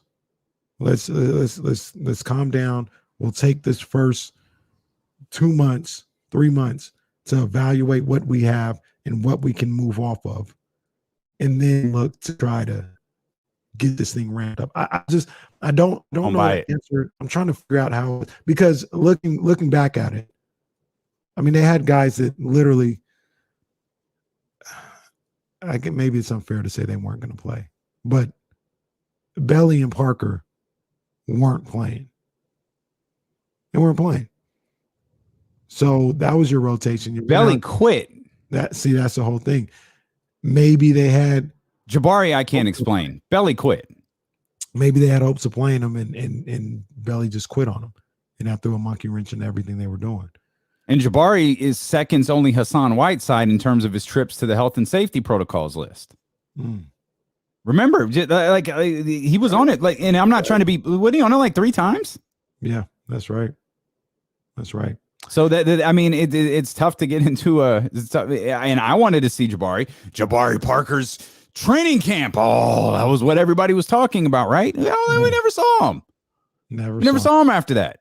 Daquan got hurt. It's crazy. I don't think it was the approach from the general. I think people took maybe people saw what you saw. People within the organization saw what you saw. Like, okay, you know what they're doing? They're laying back. You know what they're doing? They're assessing, because you know where that comes from. We think that's what they're doing. Oh, well, how much can Monty do? He's got to come in and he's got to see what Buddy can do. Yo, he know you know how I know Monty knows what Buddy can do and what Harrison can do and what Marvin can do? Because he interviewed for the damn job. It's not like he sat down with a suit and tie on and said, I think I would be a good general manager for you. And Vivek said, you're hired. It's not how this worked. He probably had a presentation. He had documents. He went over game plans. He gave his assessment of the roster. He gave his assessment of Luke Walton. He gave his assessment of the coaching staff. He may have even given his assessment of the entire organization. He didn't come in there, he being Monty McNair, didn't come in there not knowing what the Sacramento Kings were and what they were doing. Now, he wasn't particularly aggressive during his first go around at free agency, an hour and a half after he got the job. Fine. But that, I think, was taken by people within the organization who got, reporters on speed dial to say, oh, yeah, he's just laying back. It's like a gap year. That's what it is. It's a gap year of sorts. That's what it is. And he's just going to assess, and you're spilling information that you believe is true for the front office. This front office so far, trying to think before I say this out loud. There's nothing leaked. Yeah. There's nothing leaked out there. Like I told you the thing about Harrison Barnes. That Harrison Barnes wasn't discussed here. It wasn't discussed in Boston. That was a media creation. Right. This team didn't leak anything about who they were going to do. There was no talks of trading Buddy. None of that stuff was out there. It was out there from us. It was out there from fans. It was out there from media people. It wasn't out there from with any reputable, name behind it, any reputable source, anything coming from the organization. I think they've kept the previous organization would tell you, man, we're trying. Did y'all consider moving Buddy Hield? We tried. we and nobody said yes. Yeah. That's what that front office would do, or that's what they would tell the reporters they were doing. It's different this time, and it is. I don't know why that always stuck in my teeth like that, but it did. That gap year thing really stuck in my teeth. It bothered me. Well, you were definitely on to something on that one, partner. I tip my hat to you on that one. The other thing that I'll say that you mentioned is I'm just a full believer that for this to turn around, everybody got to be on the same page. Everybody got to be on the same page. You know what I'm saying? It depends on what you mean by everybody. And I mean everybody. Well, I just think there are going to be people that you're never going to get on the same page. I think you could get the front office on the same page. Yeah. I think you can get the most important people of the organization on the front page, but there are always going to be people who have their stake in the organization, who believe they should have more say, who believe they should have more tickets, who believe they should have better seats, who are going to feel like they should be hands-on with every decision that the organization makes. Wow. And they're going to be the ones creating dissension. And I'm not saying it's impossible to win like that, but it makes it harder. It makes it harder. So everybody got to get on the same page, man. That's all I'll say about that is everybody got to be. It doesn't, like all the stuff you just mentioned. It doesn't matter if you're a laughing stock. You know what I'm saying? It don't matter. You want to get out of that type of realm of being a joke and a laughing stock. You want to be reputable. You want to be something that personifies an elite status in this league. Mm-hmm. And if you can do that, if you can be associated with that, it's what we call in wrestling, it's called a rub. It really don't matter who is getting the credit, because if you're associated with it, you're good. But right now it's the flip side. You don't want to be associated with 15 years of not being able to get it done. So it's the bigger picture, man. I think people got to see the bigger picture. Everybody needs to get on the same page. Another quote from Monty McNair here in this article from James Ham. We don't view this year as different than any other, that we're continuing to try to grow the talent base and make it fit together, and certainly looking for big opportunities to land someone that can push that forward. Another line from James Ham here. Could McNair have done more? Absolutely. But if the plan is to build a long-term sustainable winner, then it will take more than a 72-game condensed season to judge the Kings' new general manager. It's always that's my favorite show sound effect. Huh. Wait, you know I'm always ready for it, baby. Yeah. Gonna put some butts in the seat. Yeah. And that's the other thing that has to be taken into. We're going to have another condensed off season. I know it feels like, all right, let's get through this and everything will be normal next year. Mm-hmm. I mean, even if things go the way that even if things go the way that we hope that they'll go, in terms of the virus, mm-hmm. the season's still ending late. Yeah.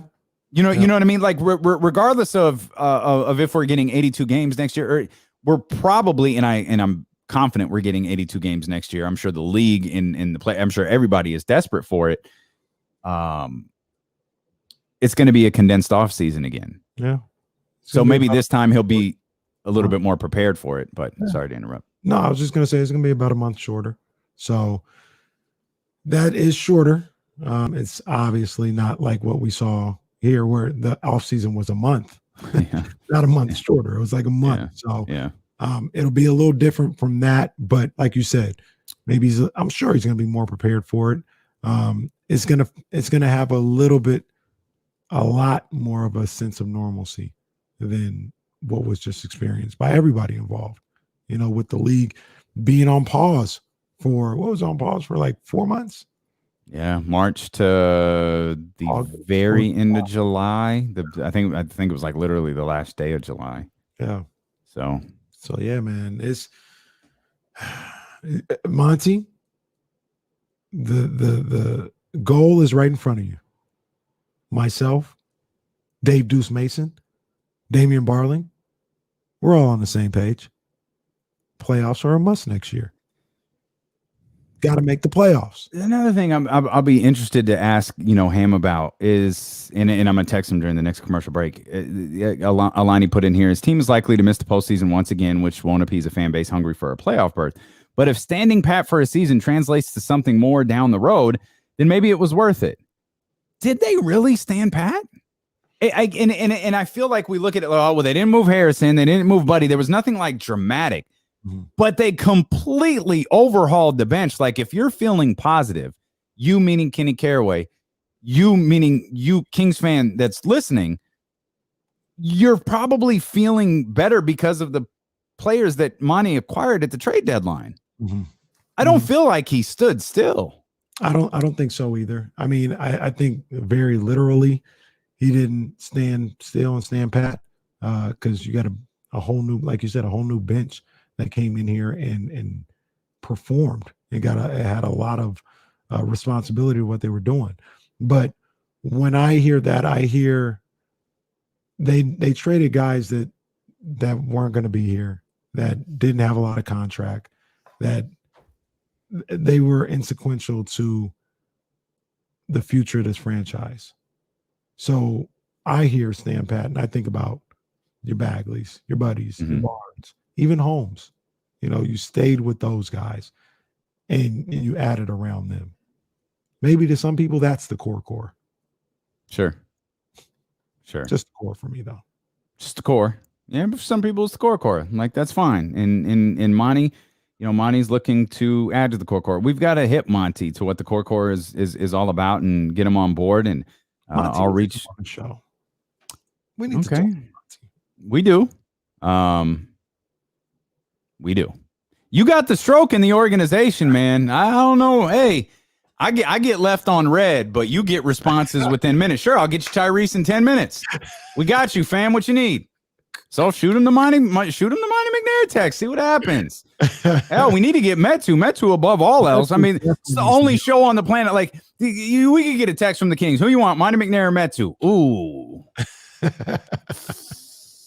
I think we'd have to go Metu. No shade to Monty McNair, because we want to talk to everybody. But that Metu interview would pop off. Like, I think it would go crazy if Metu was up in here.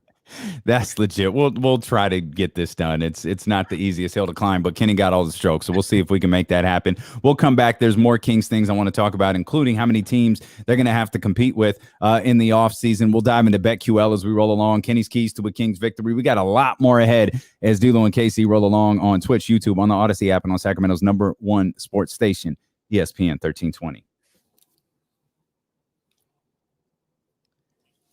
All right.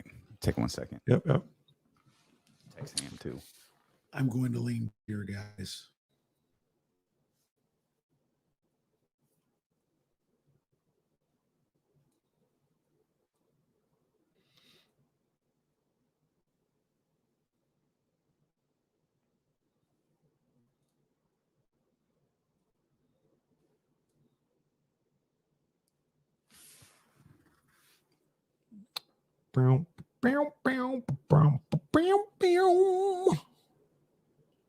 Cole in the building. Yeah, man, we ain't seen too much today, Cole. Tara in the building. Tara, is it Tara or Tara? Because I know Tara's and Tara's, they get really upset if you say it the other way. I just call you Miss P. But yeah, Tara or Tara. D3500, what's up, man? D3500. That would be big. That would be big time. Yes, indeed.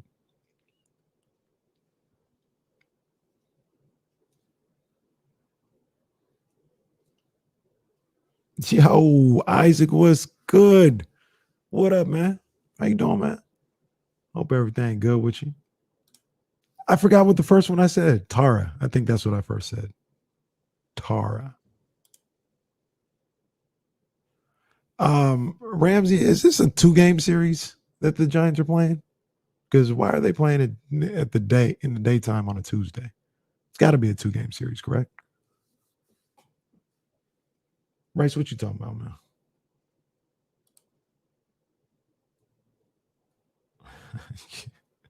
Yeah.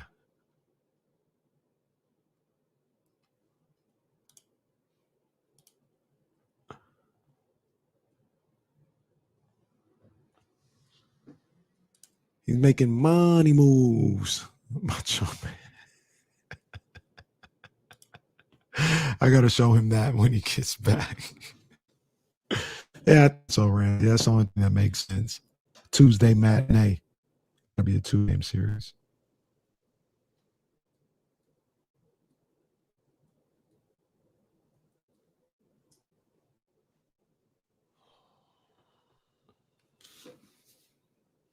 And Damien, we got a new participant in the chat. Oh dear. Oh, come on. Oh, come on, man. That's terrible. I thought that was a safe space. I thought this was a safe place. Hey, I got a throwback picture. Hold on. I've been meaning to show you this for a while. I knew it was not a safe space once my Invisalign. Yeah, Invisalign made the. Oh, I know we're running out of time. I got to find this picture that was sent to me. Here it is. This one's making its way to the D-Lo and KC IG page. Anybody recognize? Anybody recognize this crew right here? Yeah, boy, first of all, is it only black kid in there? Yeah. No, there's two. No, there's a couple. There's three. Black boy in there. I think my homegirl. Shout out Janine. Shout out Kyra. Oh, that's Teddy behind me. I forgot Teddy was in that class. Teddy ready with the 1-2 checkup. Shout out Teddy. Shout out Teddy. Couple media personalities in this picture.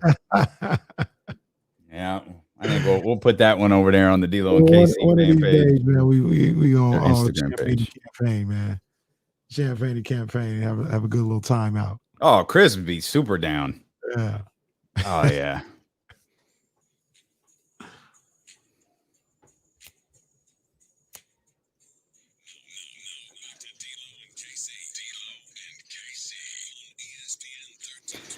My man James, talk about a pro. James Ham talked to Monty McNair. That interview is available over on NBCSports.com. James Ham confirmed already for tomorrow at 3:20. My God. So James Ham will be with us tomorrow. He's offering to come on today. He's like, oh. You want to have Hammer on today? Like, we can book the show now. He'd be on the phone. He'd be traveling to the arena at the time. What you want to do? Let's talk to him at 3 something. That's all right. We're booking the show live here as we roll along. I mean, why not? He's got the interview. Let's talk to him at 3 something. Don't mind us. Talk amongst yourself. Cool. Let's do it. Macho Man, what do you think about this? Macho in the chat, you know, he's tuned in from heaven. Oh, okay. Yeah, all right. James Ham doing big things. Okay, so that interview is going to air as part of their coverage before the game and after the game tonight. Nice. Yeah, so we'll talk to Ham coming up today at 3:20. Jesse, we all good? You got Hammer's number in there? All right, good stuff. This is what we do, man. We there is no fourth wall on D-Lo and KC. Sometimes we just book the show as we roll along here. And James Ham talked to Monty McNair as we've been talking about. So we'll talk to James further about his conversation, what his takeaways are from that conversation, and how he feels about what's been kind of a hot topic question here over the last couple of days regarding Luke Walton's future. With the Sacramento Kings, which is starting to feel a little bit more secure. Mm-hmm. I don't know.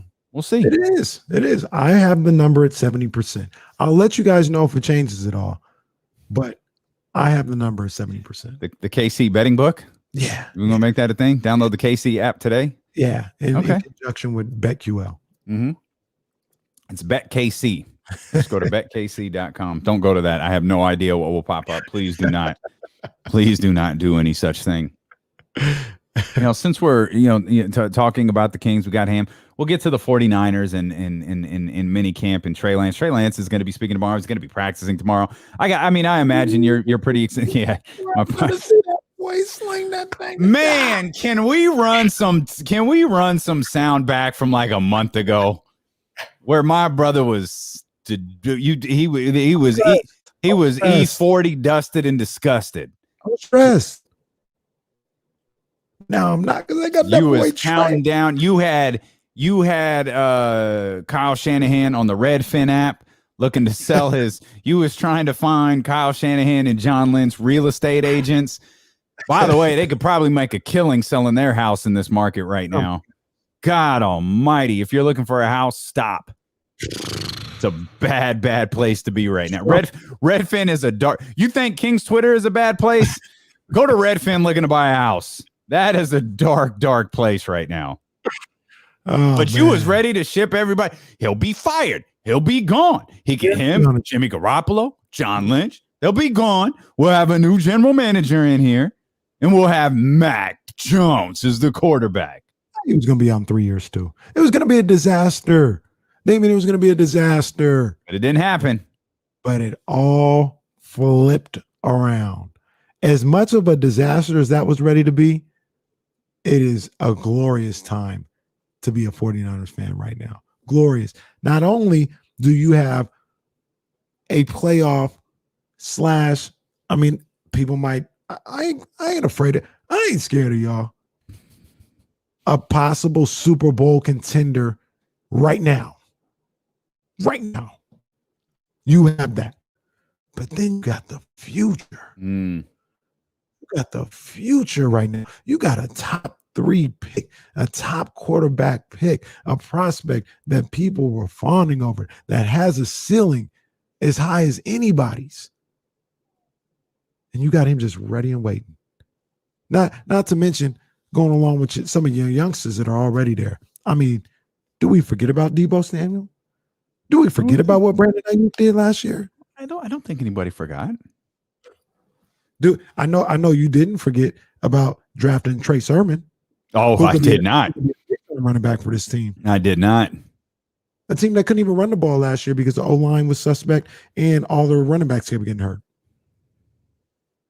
Oh, I'm sorry. I'm getting lathered up right now, Damien. I'm really getting lathered up because it could get real serious in the Bay Area, in Northern California this year with the 49ers. It could get real serious. Sorry, Ramsey. We back. We back. We back. I love that you're excited. You being excited makes me happy. It's going to make the football season so much fun. It's going to make it a little bit more stressful because I want it to be a little bit better than last year was. You know, if we're going all in on a team, we go all in for 2 teams. You know, we're in on the Giants for sure, but we're really in on the 49ers and the Kings. Absolutely. Really going to need one of them to do well. Like we went from the 49ers season to the Kings season. I need something better. Like, I need to cover the good 49ers team. And this team is good. I believe the team is good. Before the addition of Trey Lance, the healthy version of this team is good. And I don't know what we're going to see week 1. I don't know that we're going to see Trey Lance. I don't know if maybe it's Jimmy Garoppolo. I don't know really what it's going to be, but I'm excited for it.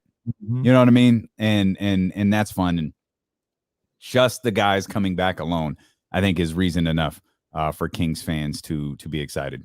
Charles Harrington Jr. says Casey is a roller coaster about the night. Yep. Yes and no. Yeah. The only time I dip down is when this whole Michael Jones thing came out. Other than that, I was like, yeah, we regroup. We be back. You know, it's nothing. We're good. But when they had Mac Jones on the radar, oh, it's the big one, Harriet. It's the big one. Because that would have took me out. That would have took me out. Hey, and once again, just the thought of it took you out. Yeah, you were upset. You were inconsolable for almost a month. It's true. Hey, and while we're at it, Mac Jones, I hope you have a wonderful career in New England. Hope you make a lot of money. I hope you do well under the tutelage of the hoodie. All right? Yeah. Look at you.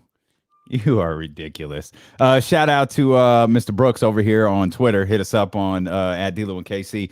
He says, as a homeowner, I like looking at my house on Redfin right now.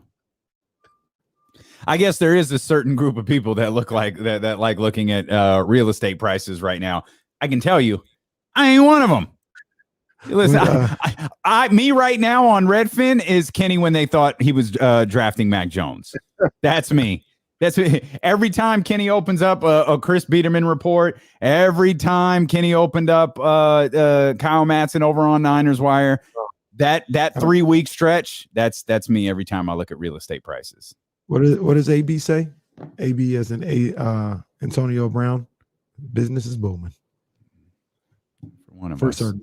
Not all of us have estates with watchtowers. Because we ain't selling Big Mama's house. Business is booming for D'Lo and KC, though. That's for sure. That's what you're listening to on ESPN 1320 KIFM West Sacramento, KRXQ HD2 Sacramento and Odyssey Station, and driven by Lashers, Elk Grove Dodge. He's the very happy Kenny Caraway. I'm Damian Barling. We're all very happy. We're thrilled.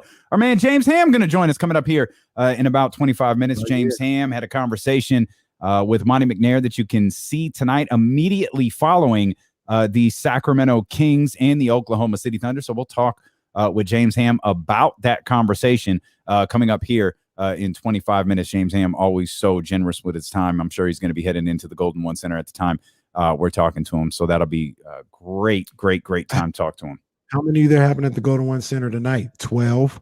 I mean, that's all the Kings can get in there, but everybody else, they can go with 20,000. Well, no one's going. No one except Jerry is going 25,000. I think there's 3,500, right? Oh, that maybe look about 20,000 at Chase Center last night. It did not. It looked like a lot. It was a lot more than 3,500. I think it was 6,000. I think that's what Jesse said earlier. I mean, they have the clearance to get in to 6,000, but not sure how many were actually there. I think they probably got 6,000. There were 6,000 just in those first couple of rows when Jordan Poole hit that shot. I didn't know if it was last night or 2016 after that shot went in. That was fun. It was exciting. So I was in a jealous way because, I want the people back in healthy as always. You know what I'm saying? We always want health first. But if they can get in healthy, I want 6,000 at the Golden One Center. Yeah, no, absolutely. Me too. 100%. Tell because they have those cardboard things up there, though. Will you stop it? I think there'll be once you get to 6,000, you can remove the cardboard. Maybe. Oh, maybe. ESPN has the Warriors' attendance at 4,155 last night. That's still a good amount. Again, they were all in the front. They were all right there in the front when Jordan Poole hit that shot. Look, the crazy thing about that is they had that forward, and to your point, they were all in the front. If you look at one of the angles, there's people on the upper deck. So it's not like just dumb. Yeah, that's just dumb. Like they funneled everybody down to the bottom. That's dumb. Yeah, that's so stupid. Like I get it, but come on, just move people down, spread them out. I have people sitting up there in the top row of these arenas. Certainly don't have them sitting up in the top row of the Golden One Center, because that's just to take it all pass on. Well, I was just about to say I stumbled across. You stumbled? Boy, man, radio hosts have been doing that a lot lately. What'd you stumble across, Kenny? But I was looking for something on YouTube. I was looking for yeah, that's how it starts. You just get on YouTube and you start stumbling across night chats.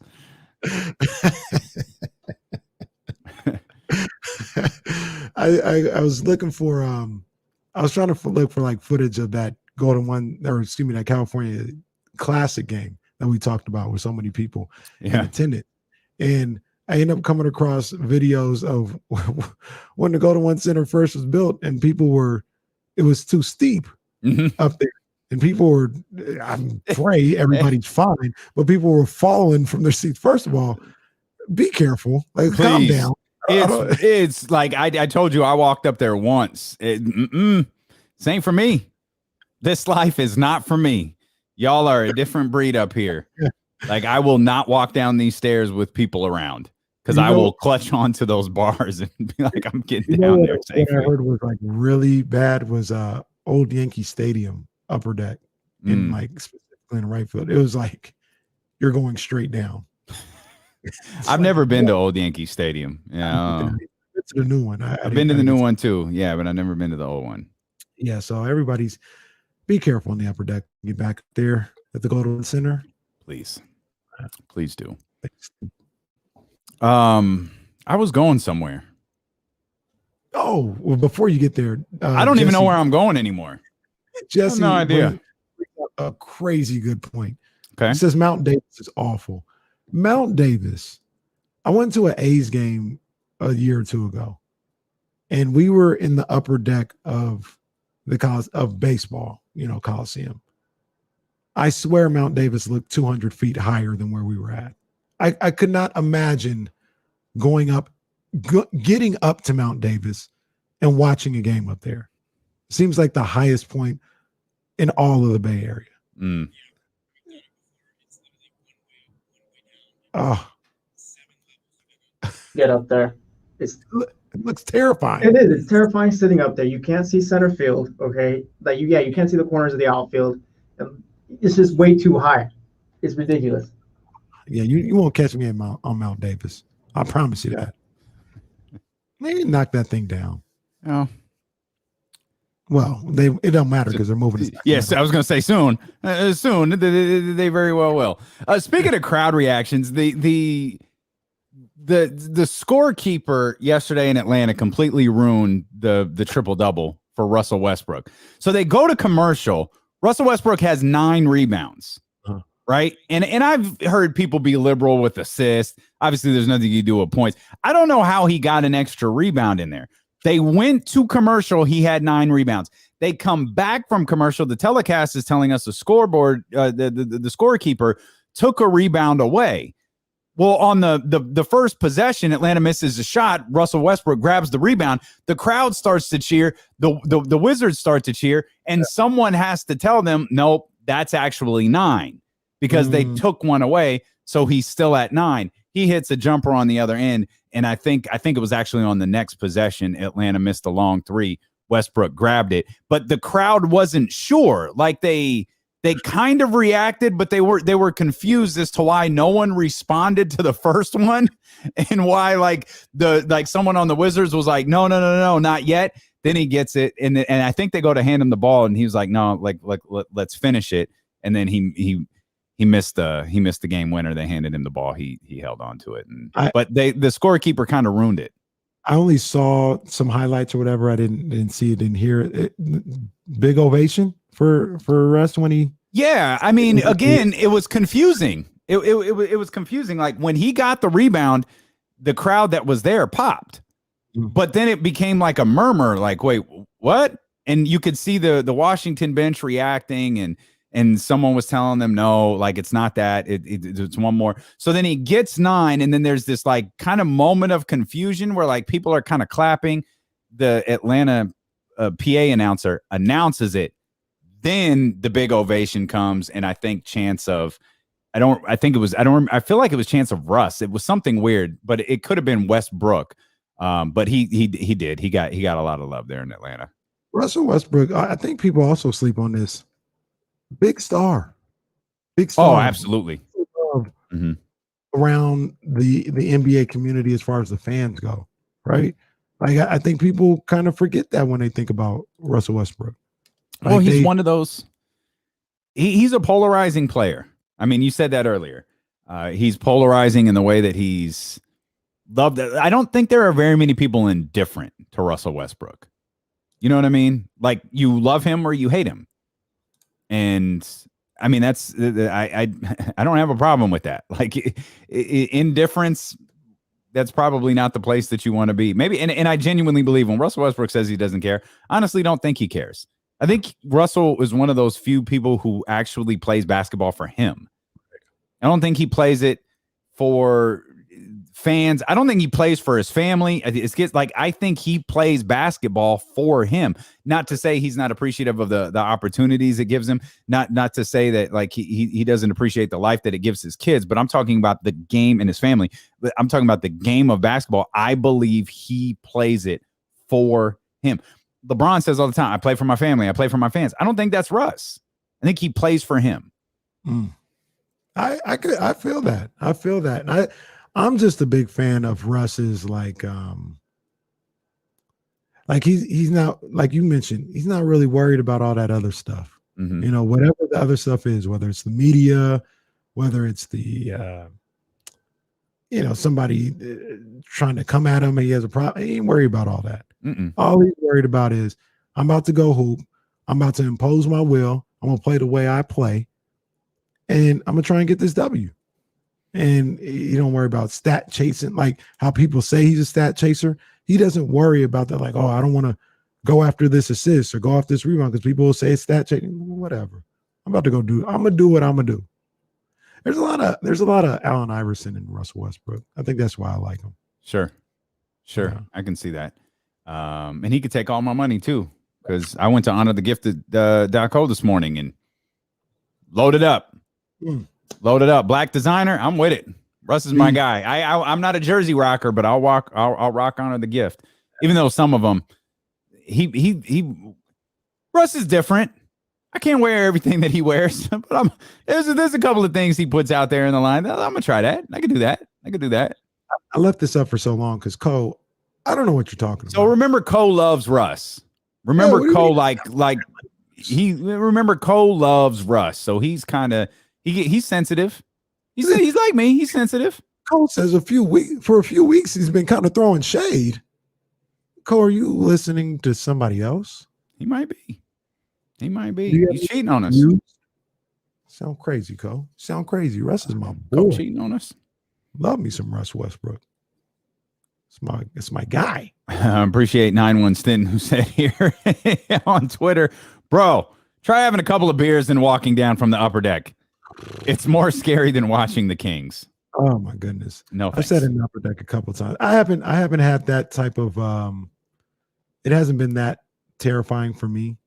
But I mean, yeah, I've heard stories. I vividly remember when it first opened and Eric Clapton or somebody was there. I shouldn't laugh. People were falling a couple rows down the upper deck. I'm like, please be careful. Oh dear. How is it even getting that rowdy? Oh dear. Well, Eric Clapton, go hard. You know how it is. James Ham's going to join us coming up here in about. Yeah. I'm closing the chat. I can't deal with John Bull says the upper level is steep. So, when you say it twice, it's bad. And that's the chat that has gotten me to close the stream so we can get this show back on track. And it's my fault. I'm the one who derailed in the first place, bringing up James Ham's article. It worked out in our favor with James Ham set to join us coming up here in about 10 minutes or so. In the Kings back in action tonight against the Oklahoma City Thunder, a game we haven't spent a ton of time talking about. The Spurs scored 146 points last night, dude. Like, man, the Spurs scored 146 points last night. The Bucks gave up all sorts of records. Cool. Y'all had one job. Really, what do we ask for here in Sacramento? Y'all had one job, and now all the Spurs have to do is win one more game, and they will stumble, very literally. They'll stumble into a play-in situation. The Spurs are the least appealing team by far to be in all of this play-in stuff. Them in Indiana. I mean, who the hell wants to see either one of those teams? See, so yeah, I see. I mean, obviously, we're partial to Sacramento. New Orleans would be more appealing. I mean, even Memphis, Golden State, LA. I don't even think it's being partial to Sacramento. I mean, if Sacramento got in, there would be that element of, this is a team that hasn't done anything in 15 years. Sure. There's excitement. There would be a different type of energy. There's nothing. There's nothing with the Spurs. As great as Russ was last night, looking at the playing thing, they needed that last bucket to go in. Well, I mean, I guess it doesn't really matter. 9 plays 10, right? So maybe it doesn't. I guess it doesn't matter for Washington if they're 10 or they're 9. It's probably a home game situation. That's 100%. Yeah, 100%. That's the next step with this playing thing. It's going to be in Vegas. Wait, what? The play-in. Why are you trying to send everything to Vegas? I'm not trying to send this one here. I think that's where it's going to go. I'll put it to you like this: it's going to be in one. It's going to be in one location. I think. Based on what? It makes sense. No, it doesn't. Have those 4 teams go. I'm just going to throw Vegas out there. Go to Vegas, play back to back, or they'd have 4 games. Yeah, put all 4 teams or all 8 teams in Vegas, play Western Conference one night. That's ridiculous. I mean, it's ridiculous. Doing too much. It's too much. What are you doing? It's too much. What are we sending teams to Vegas for to play in a play-in game, a play-in tournament? This is stupid. A TV event, one way or another. Make it all the way for TV. That would probably be unfair to the. You got to cut the if they're going to do this. If you're really going all in, and this is just Kenny's imagination working right now. If you're going all in, you've got to cut the regular season. You can't do all of this in 82 games. This is stupid. It should be 72. Okay, I'm fine with that. It should be 72 spread out over a normal length season, not 72 spread out over this version of the 72 game season. That was always one of the, one of the ideas of the hypothesis of something like this is to shorten the season to 72 and then sell the hell out of this play-in tournament. And that'll make up for the 10 or it'd probably be about 5 home games that these guys would be losing, TV revenue, all this other stuff. Yeah, I think that'd be a great idea. So we're going to Vegas, huh? That's what we're doing? Do it. No. Well, catch us at the Stadium Club. I've heard rumors. I've heard rumors. Somebody. Boy, I wish we were on FaceTime when that came up. Oh. Somebody in San Francisco has been listening to this show way too damn much. And well, summer league is approaching, folks. That idea. It's not a bad one. But then it sunk in. Vegas with Kenny, huh? All right. It's happening. Michael Scott running out of the office. It's happening, people. It is happening. We're going to step out. We're going to try to act like adults because company's on its way. James Ham's going to join us. James Ham had a conversation with Monty McNair that you can see immediately following the Sacramento Kings and the Oklahoma City Thunder tonight. Remember, we're going commercial free until the 4 o'clock hour. We'll let you know what BetQL says about tonight's game. We'll let you know what Kenny thinks about tonight's game. Kenny's keys to a Kings victory. If it doesn't involve the Kings winning by 40, it don't even matter. They need to win this game, and they need to win this game by a lot. We'll talk to James Ham when he joins us next here on Sacramento's #1 sports station. It's Dealing with KC here on ESPN 1320.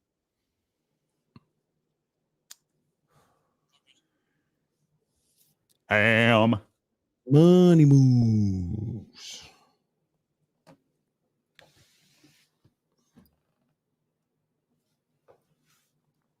Smoking dope. That's funny.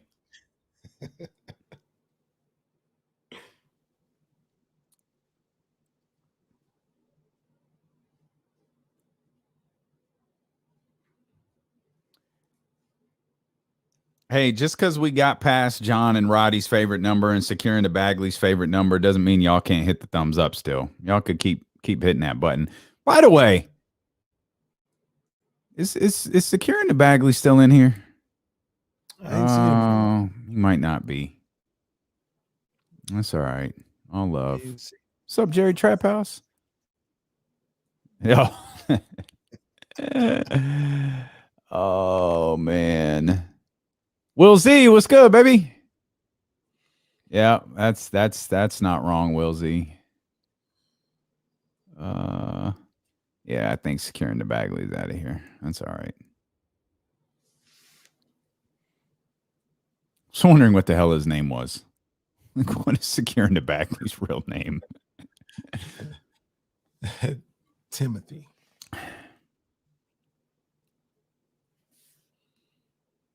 Oh, let's see. I know I think I got a James Ham. Yeah, we could use that. I used to have the one with this picture on it.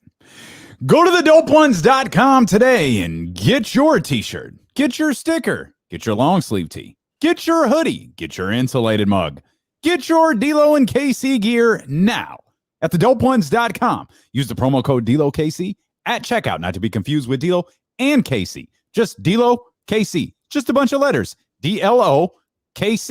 It's a lock for 10% off. DLOKC for 10% off at thedopeones.com. That was perfect. Perfect. I don't know what stupid voice that is. Yeah, I saw Tatis. Tatis tested positive. Damn.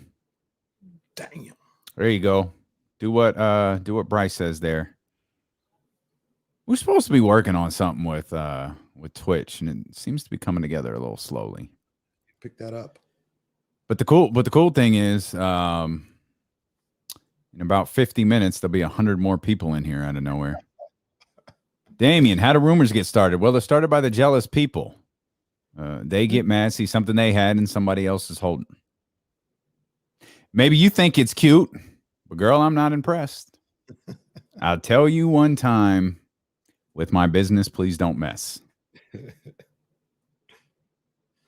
All these rumors.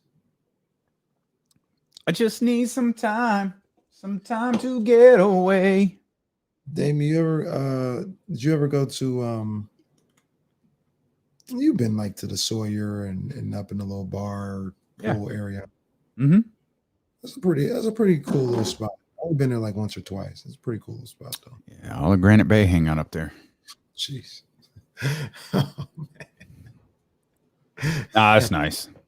I like it. It's beautiful. It's beautiful. What is that? COVID?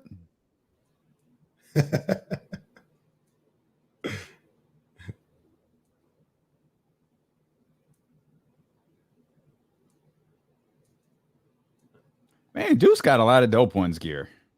He posted a picture. He's wearing a shirt even I don't have. I had a lot.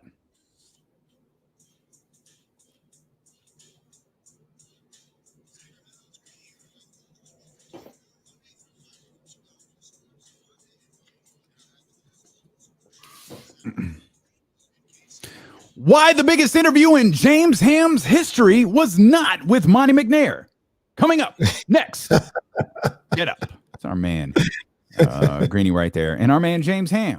James Ham said to join us coming up here in just a couple of minutes. He did have a conversation with Monty McNair. He wrote about it over there on NBCSports.com, and the interview is going to be available following the Kings game tonight. You can stick around once the post game wraps up and see James Ham talk to the elusive Monty McNair. I don't know that elusive is the right word. He's just obscure. I think sure. I wouldn't. Sure, let's go with that. I think I would recognize Monty now. I think I've seen him enough. I think if I saw him walking down the street, I'd be like, you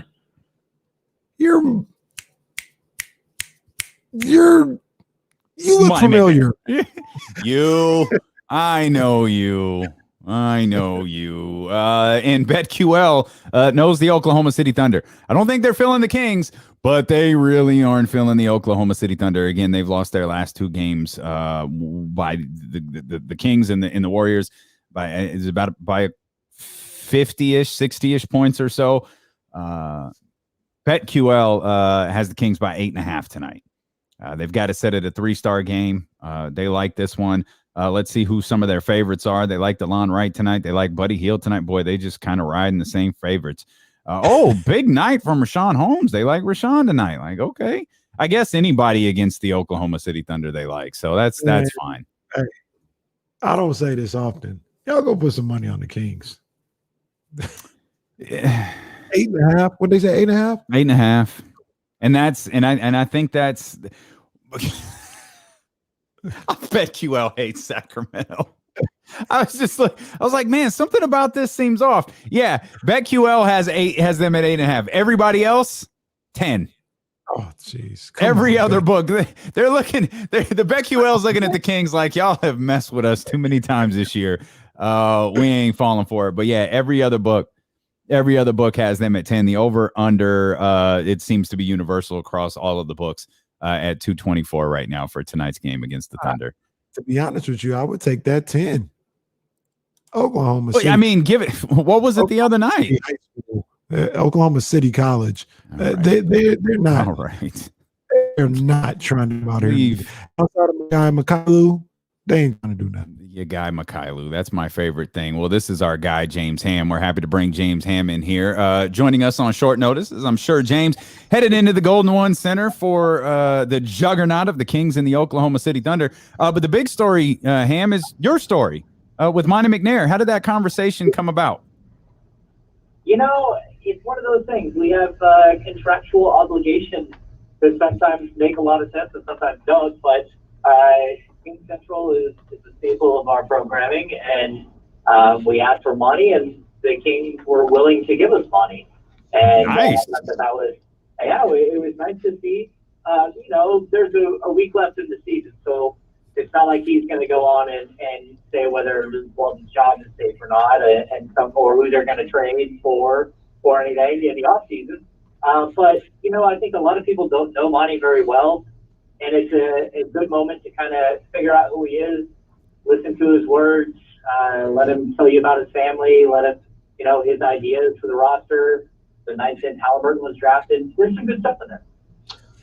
James, I'm not sitting here saying that he needs to pull a Jerry Jones and have his own press conference in the hallway after games or anything. But do you think that we've seen Monty McNair not enough or the right amount this year? Seen and heard from him this year.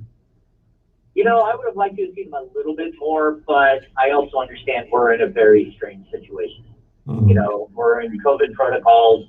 There's just not a lot you can do. Plus, you know what? I think that there's something that's missed. We have relationships with these people, right? So, like Luke Walton and I have a relationship. We've had plenty of conversations, both on the record, off the record. We've stood in a scrum together 150 times. Vlade Divac and I had a long-standing relationship. Whether it's good or bad, there's either trust or there's not trust. Well, Monty hasn't had that opportunity. He doesn't, I bumped into him one time while he was going to get coffee with some of his staff. That's the only time we've actually met in person. And there's something about meeting in person and feeling comfortable with the people that you're around and that you're talking to. So I think a little bit is that. But overall, there have been some moments this season where maybe someone else did need to have a voice. But they think it chose not to go that way. And, I don't know if it's money. I don't know if it's the organization. But I would have liked to have seen just a little bit more. Mm-hmm. James, what really got us locked into your article, because I saw your tweet go up while the show was happening, and like a true radio professional, I just started reading it. And the thing that really caught my attention was the gap year line, because that had been kind of something that had just stuck in my teeth since it was first mentioned, however many months ago. Like, and you wrote about it, and I'm sure it'll be in the interview tonight following the game. What was your takeaway when you talked to him about this this gap year that allegedly the Kings are having? Well, I'll be totally honest with you. The gap year concept, it's somebody within the organization's idea. Mm-hmm. I would never, ever question the reporting of my good friend Sam Amick, one of the best in the business.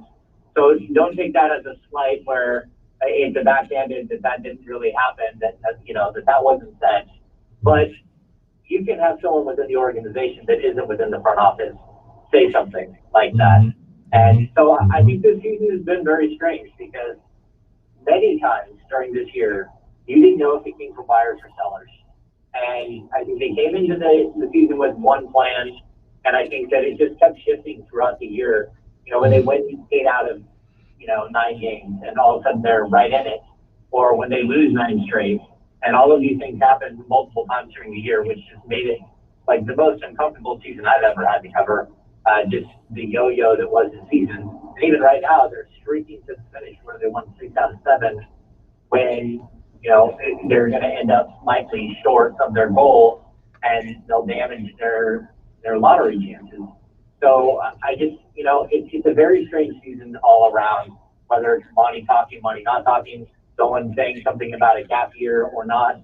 But I think, again, having Monty express himself does help, where you can hear his ideas on what should happen, or, how quickly they would like to move.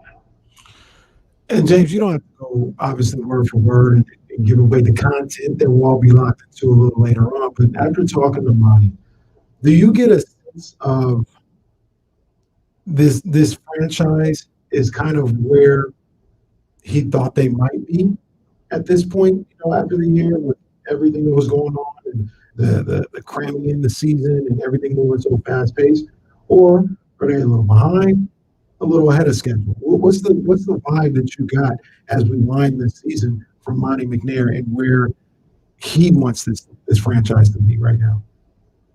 Yeah, I think the easiest thing for everyone is just say, hey, look, we're not willing to wait around 4 years to make it to the playoffs. And I don't think Monty is thinking that way. But for 14 seasons, somebody has failed to make the playoffs, and this could very well possibly be the 15th season, right?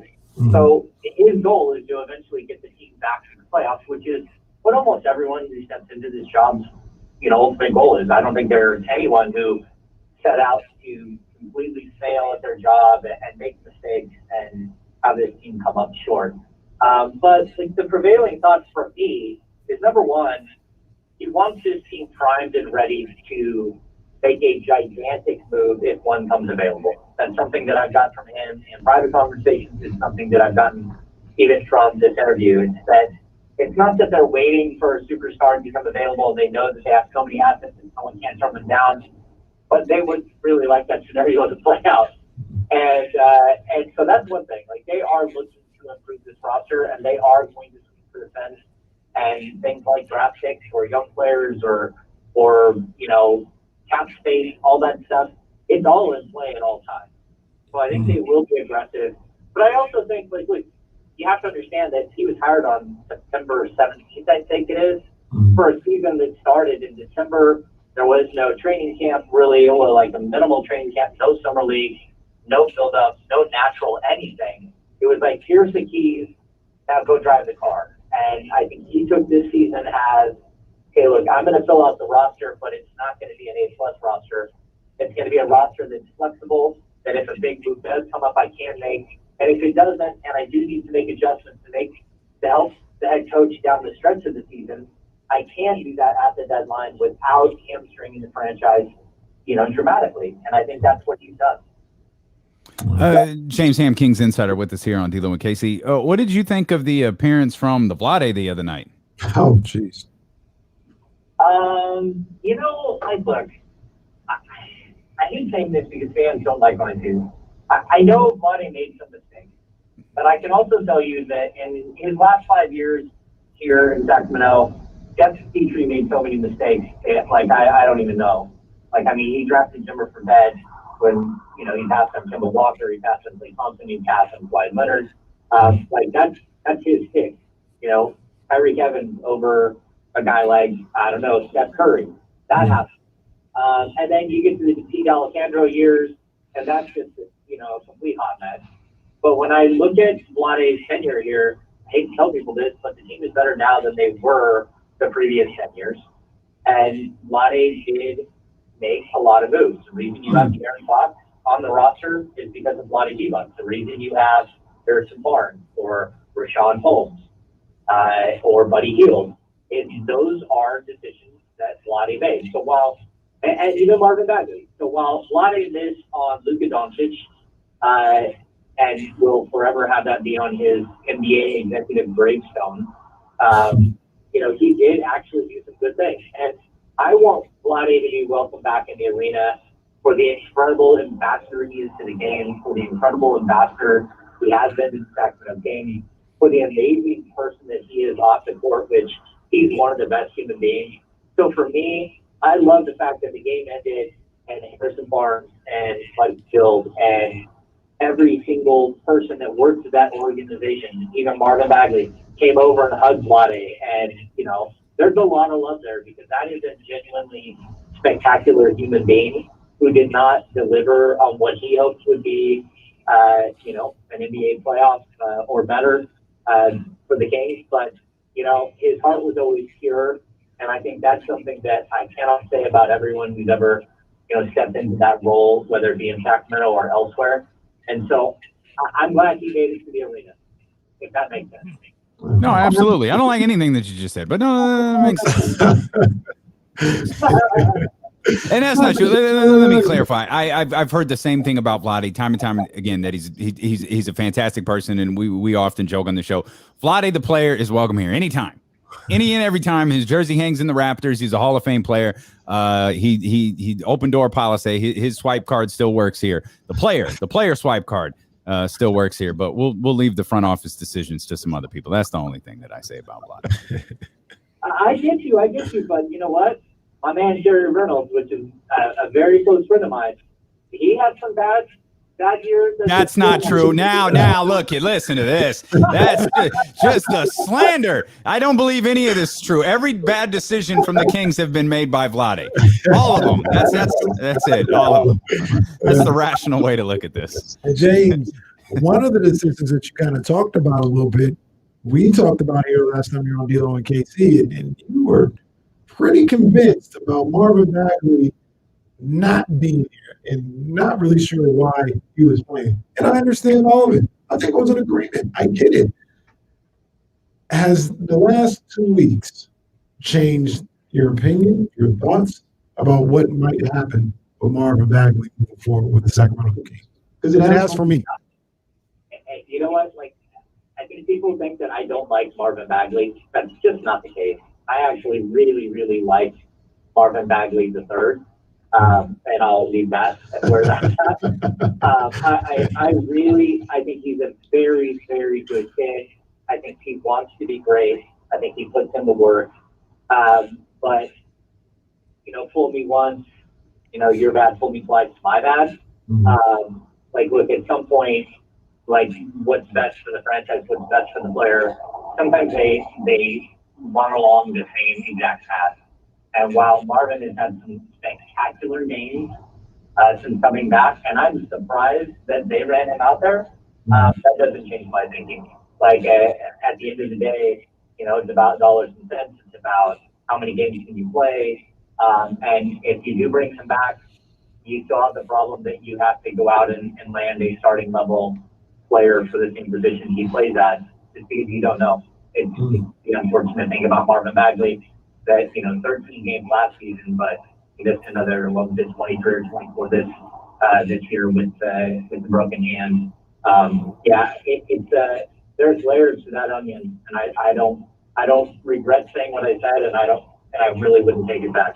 I got you. Speaking of onions, onion caused tears. Speaking of tears, Luke Walton's coming back, isn't he? Come on. What? What? I know you didn't discuss this with Monty. I'm just asking James Ham's opinion. It feels like the momentum, especially, we had a conversation with Ramona Shelburne a while back. She talked about De'Aaron Fox and Luke Walton's relationship. De'Aaron talked with Howard Beck about it. You've reported about it. It seems like, is there momentum for a Luke return? I mean, I don't know. To be honest with you, we're looking at 5 or 6 days from now. I don't know the answer to that. I don't know the answer. I've touched base with everybody you can possibly touch base with. I don't feel like there's something imminent, about to happen. But, not like when Jaeger was coming to the end and I knew very well that was happening. Yeah. So this is a situation where, it's complicated, man. And I know fans are I don't know why there is all the Luke hate. I mean, I get some of it. He's a former Laker. He had his stuff, just as he got hired, and went away very quickly. But do people not get that Luke Walton has the second highest win percentage in Sacramento Kings history for head coach? That is crazy. That's crazy, and it's not great. And this is the other thing I'll say. Last season, we watched the Utah Jazz had Mike Conley Jr. and had Jordan Clarkson to the Knicks, right? And when those moves happened, I think everyone in the NBA said, oh my gosh, they're a contender. They're going to be so amazing. And then both of those moves fizzled out so badly. And so the reason I bring them up is because Utah didn't panic. They didn't go crazy, and they didn't blow the whole thing up and start over. They kept the group together. They came back the next year, and now they are the best team, top 2 in record in the NBA. And the reason I bring this up is because they brought in a new defensive coordinator. They brought in a new offensive coordinator. Both of those guys are very good, seasoned coaches in the NBA that everyone respects. And then you roll out, and the Kings have the worst defense in the NBA. For most of the season now, I think someone's overtaken them. I think Minnesota's overtaken them as the worst defense. So, again, at some point, I kind of go, you know what? Changing coaches every 2 years is what bad franchises do. It is. It's just I think this is my 7th coach in 11 years that I've covered. Jeez. So that doesn't work. So sometimes letting the coaching staff have a summer where they're working with these guys and they're getting this whole switching defense worked out, and they're getting some of, Alvin Gentry is a wonderful assistant coach. He's a good head coach. Brett Flanagan, he's a good assistant coach. He's done this for years. So what if in a regular offseason, they do have a chance to get things right with the coaching staff and they come back out? And my rule is always this: when a coach loses the room, he's got to go. And he's got to go like now. Like there's no question. And he still hasn't lost the room. And he has the ear of the most important player on the roster. So I don't know what's going to happen, but at the same time, like if it's the same group coming back, I understand it. And you owe him $11.5 million over the next 2 years. Oh, see, that's the part that I was going to ask you as you left here. If Luke Walton, well, there's no way you can. If Luke Walton returns, do you think it will be Monty's decision? Like Monty is like, this is my guy. This is who's going to lead this team to the playoffs. I'll answer that question with more of a cryptic. If him and Luke have worked together all season long, and their relationship is developed to a point where they're on the same page, I don't know that Monty has a guy. Monty, you know, who is Monty's guy? Are we like talking, oh, he's going to bring in Kevin McHale? Is he going to bring in Mike D'Antoni? Like a 68-year-old Mike D'Antoni? Oh, let's not do that. But see, that's the point, though. Like, and if it's not his guy, how do you think a coaching search could go here in Sacramento? And then where does that go? And so those are questions that, like, if I'm a GM and I'm worried that eventually a clock is going to start on me, I hold off on that clock as long as possible. And that means that, you know, if you run the same guy out there, you do. That's your you got a jail free card if you're a GM. You can always go back to that. And James, to your point, and tell me if I'm wrong, I don't think Luke has to necessarily be his guy for him to feel like I can still bring him back. You know what I'm saying? Like, you don't have to be like, I'm going to ride or die with Luke forever. You could be like, I think Luke is good for what's going on right now. I want to see this grow. I think that's okay. Yeah. I mean, we're talking about a team that hasn't been to the playoffs. So there are going to be, you know, franchises that are really good franchises that have had really good coaches who cut ties with coaches this summer because they couldn't get a team over the hump. We're not do that. I mean, like, you know, Dave Yeager didn't get this team to the playoffs. You know, I can say I'm Paul Westphal, Keith Smart, Michael Malone. We're bigger than now with Waltons. So I've had 7 head coaches in 11 years. And you know what? Like, none of them, George Karl, who had never missed the playoffs. He'd won 50 so many times, it was crazy. He couldn't get the team on the right path. So I think sometimes having cool heads, letting things play out, letting a group grow together, like what De'Aaron Fox said in the Howard Beck interview, I think that does have value. And Gout, you know, this team is not talented enough right now to compete for anything above a play-in, let alone, you know, challenge for the 8 seed or the 6 seed or the 5 seed. So build your talent base. Stay with a coach that they're still following, so you haven't lost the room. That's one way you can go. And if they go a different direction, it is what it is. Again, I've had a lot of head coaches, and I like Luke, but I also like Dave. And you know, Paul Westphal and I were very, very close, and I miss him dearly. You know, like there's going to be another coach, Michael Malone, tremendous human being. Mike Corbin, tremendous. You know, most of the coaches who came to Brett through are really good guys, and we can start over again. You have thoroughly impressed me. I got to spend the next 15 minutes or so trying to get him out of the what he just. We're just keeping James Ham company on his way to the Golden One Center. That's all. Just giving him something to do as he drives in. Ham, thanks for joining us, man, especially on short notice. We'll all be tuned in to the interview tonight following the game. Thanks, James. Anytime, guys. Thanks. All right. It's I kind of James sounded Ham. like Luke there. Thanks, James. Thanks, James. Yeah, Luke's coaching this team for a long time, boy. I felt. Hey, what happened before that made you think that? I felt like I think it was the Ramona Shelburne interview. Yeah, it was Ramona. Yeah. As soon as we hung up with Ramona, it was like Luke ain't going nowhere. We hang up with James Ham. Luke ain't going nowhere. I feel like James did 90% of that interview with his middle finger in my face. Just like from Vlade over to Luke. It's like all of that. I feel like James just sitting around like here, D-Lo. Hey, and he said that, and I wanted to ask the question because he brought up some good points. Can I say that Vlade was about 50-50 in his decisions as a general manager, at least? Now, the problem is the biggest ones, he got them all pretty much all wrong, except for Fox. And that's why he's not here. But I have always said he made some pretty good signings here. I'd say it's 50-50 at least when Vlade was here. I think you're terribly wrong in that assessment. I think we do assess Vlade unfairly. Mm-hmm. No, I don't think this is what we do. Like, we don't assess Vlade unfairly. Like, we just forget to point out, hey, Pete sucked too.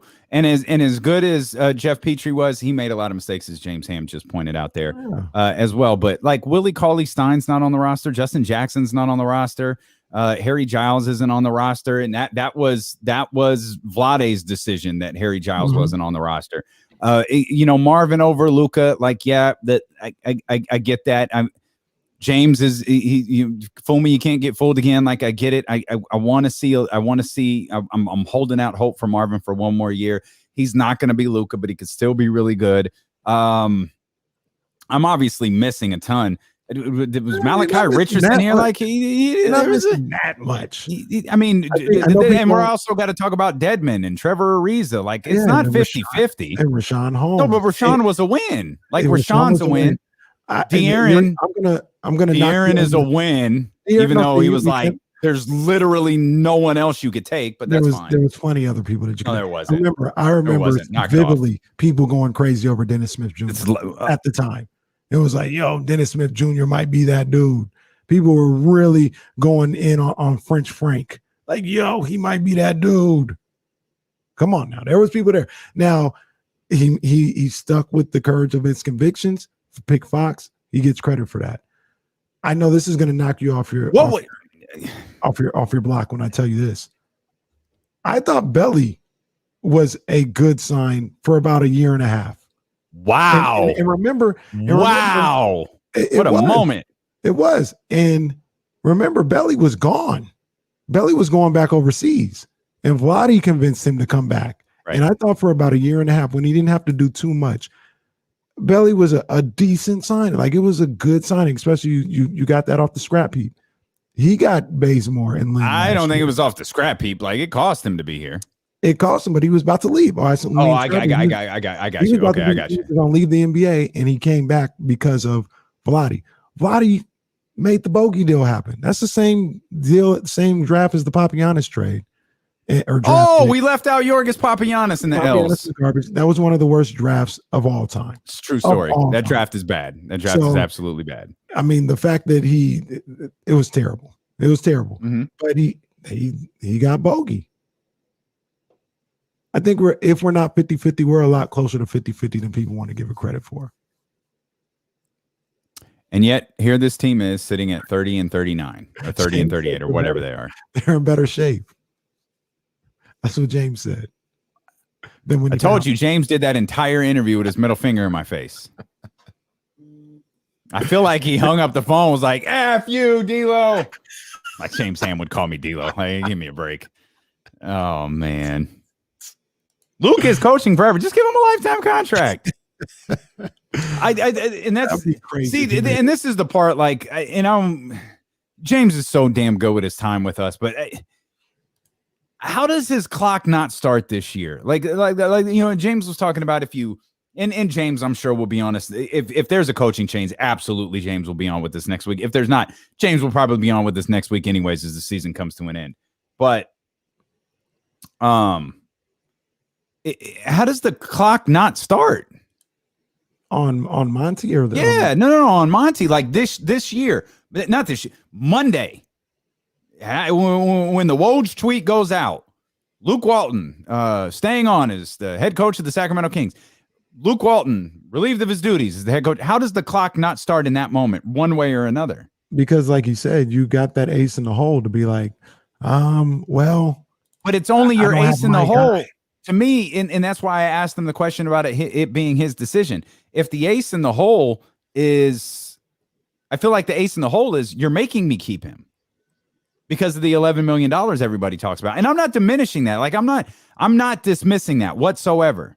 But I understand it's a lot of money. Mm-hmm. But if he's being told like, hey, we're eating Vlade's deal, we can't eat them both. We try to make this work. You're right. The fictitious clock that doesn't exist, but we all believe that it does, it ain't started. Yeah. But if he's like, hey, but if Vivek is like, hey, do what you want. It's your call. It's your team. Run it how you see fit. And he says, nope, I got Luke here. Let's go. How does the clock not start? If it's his decision, how does the clock not start? Because you still got the ace in the hole. I just don't think it's an ace in the You hole. haven't played that card. I'll put it to you like this: if you get rid of him and bring in a new coach, you have nothing else to play. I understand. Else to play. But So it's not. He's not. I don't think Luke. Excuse me. I don't think Monty's trying to tread water for as long as possible. Like he's trying to build a winner. I want winners. I agree. But I'm just saying. You want to keep that in your back pocket, I would think. If you like, if there's any uncertainty, the other thing that he talked about, which I agree with as well, is like if you don't have anybody that you like really, I'm going after Terry. Sure, absolutely. And there's other people disagree about Luke, but I wouldn't fire Luke just to fire him, just because. Like we need to get. No, I completely understand. I completely agree that you have to have had conversations by now. As frowned upon as that may be, and as much as we like to believe, those sort of things don't happen. Hell, the Kings' last two head coaches were backroom deals. Yeah. Like, give me a break. Like Luke Walton was the Lakers coach when the Kings rumors started. Right. Dave Yeager got out of Memphis and he was on a plane to Sacramento quicker than Stan Van Gundy was on his way to Kinko's. Like that was a backroom deal. It was done. That stuff happens. It's whatever, man. That stuff happens. If I have no clue, if Monty is thinking about a change, he's probably already talked to the guy who's going to be his next coach. He's at least had conversations with a handful of guys who are going to come to Sacramento and be a part of the interview process to be the head coach. Right. I don't think there's going to be a search firm. I don't think there's going to be all that. It's going to be Monty's decision based on his relationships in the league. But that coach may already be here. That's why I don't believe there's not a card in his back pocket to play if the decision is his. If it's not, that's an entirely different scenario. In my opinion, which, as we just heard from James Ham, means nothing. It means something, Damien. Nah, it's just fun to talk. Just fun to talk about. That's all it is. I don't know. I think, yeah, man. And it's not even because I mean, Luke seems all right. I guess I don't really know him like that, so it's not about that. But I just feel like the best thing for this franchise to do is to see if this continues to work. I don't more year. But what do you mean continues to work? Like it's not continue. No, I don't like that either. Or works. How many times are you going to try to anger me in one sentence? All right, well, keep them for the whole year. I don't care. You say it's got to see if this continues to work. It's not working. What do you mean continues to work? It's not working. Okay, some things don't work after 2 years. That doesn't mean you throw everything out the window. You don't throw the Bagley out with the bathwater. I get it. That's kind of what everybody's been talking about. That's all they've done for the last 15 years. Oh, this isn't working after 2 years. Move on from it. This isn't working after this GM hasn't even seen the guys he's drafted to be here for 3 years. Move on from them. What's the appropriate time to wait? Like, think about it. Think about it. What if you and I had no chemistry? We didn't get along. It's a different business. 2 years. You imagine the show being on air for 2 years and it wasn't working? You think McQueen would be around here if things weren't working with us? This is a different You think we business. wouldn't have a partnership with one of the dopest alcohol brands in the game, or the dopest alcohol brand in the game? Sure, it's a different business, but you're talking about essentially the same thing, right? I see where you're going. I get it. I personally think a coach should get 3 years. I think 3 years is fair. GMs, 5 years. That's what I think. Radio shows, 100 years. Radio shows should get 20 years to see or 30 in some cases, even when they don't work. Man, that was a hell of a conversation with James. Holy smokes. If you missed that conversation. What can I do to pick you up here, buddy? Oh, I'm good. No, I'm good. I'm good. Just checking. I'm good, man. I mean, I respect the hell out of James Ham, and I'll tell you that this could be a whole run of the show tomorrow. He did not waver on his opinion on Marvin Bagley at all. No, he was not tantalized. Well, but I will say this, and James Ham, I think what he gives us is, his informed opinion or whatever. Today I got more of a vibe of that's how he would handle it. When he first said it, it was more like the organization is leading that way. That's how I interpreted it. He may have still meant a personal thought, but today it was more like, if I were them, this is how I would go about it.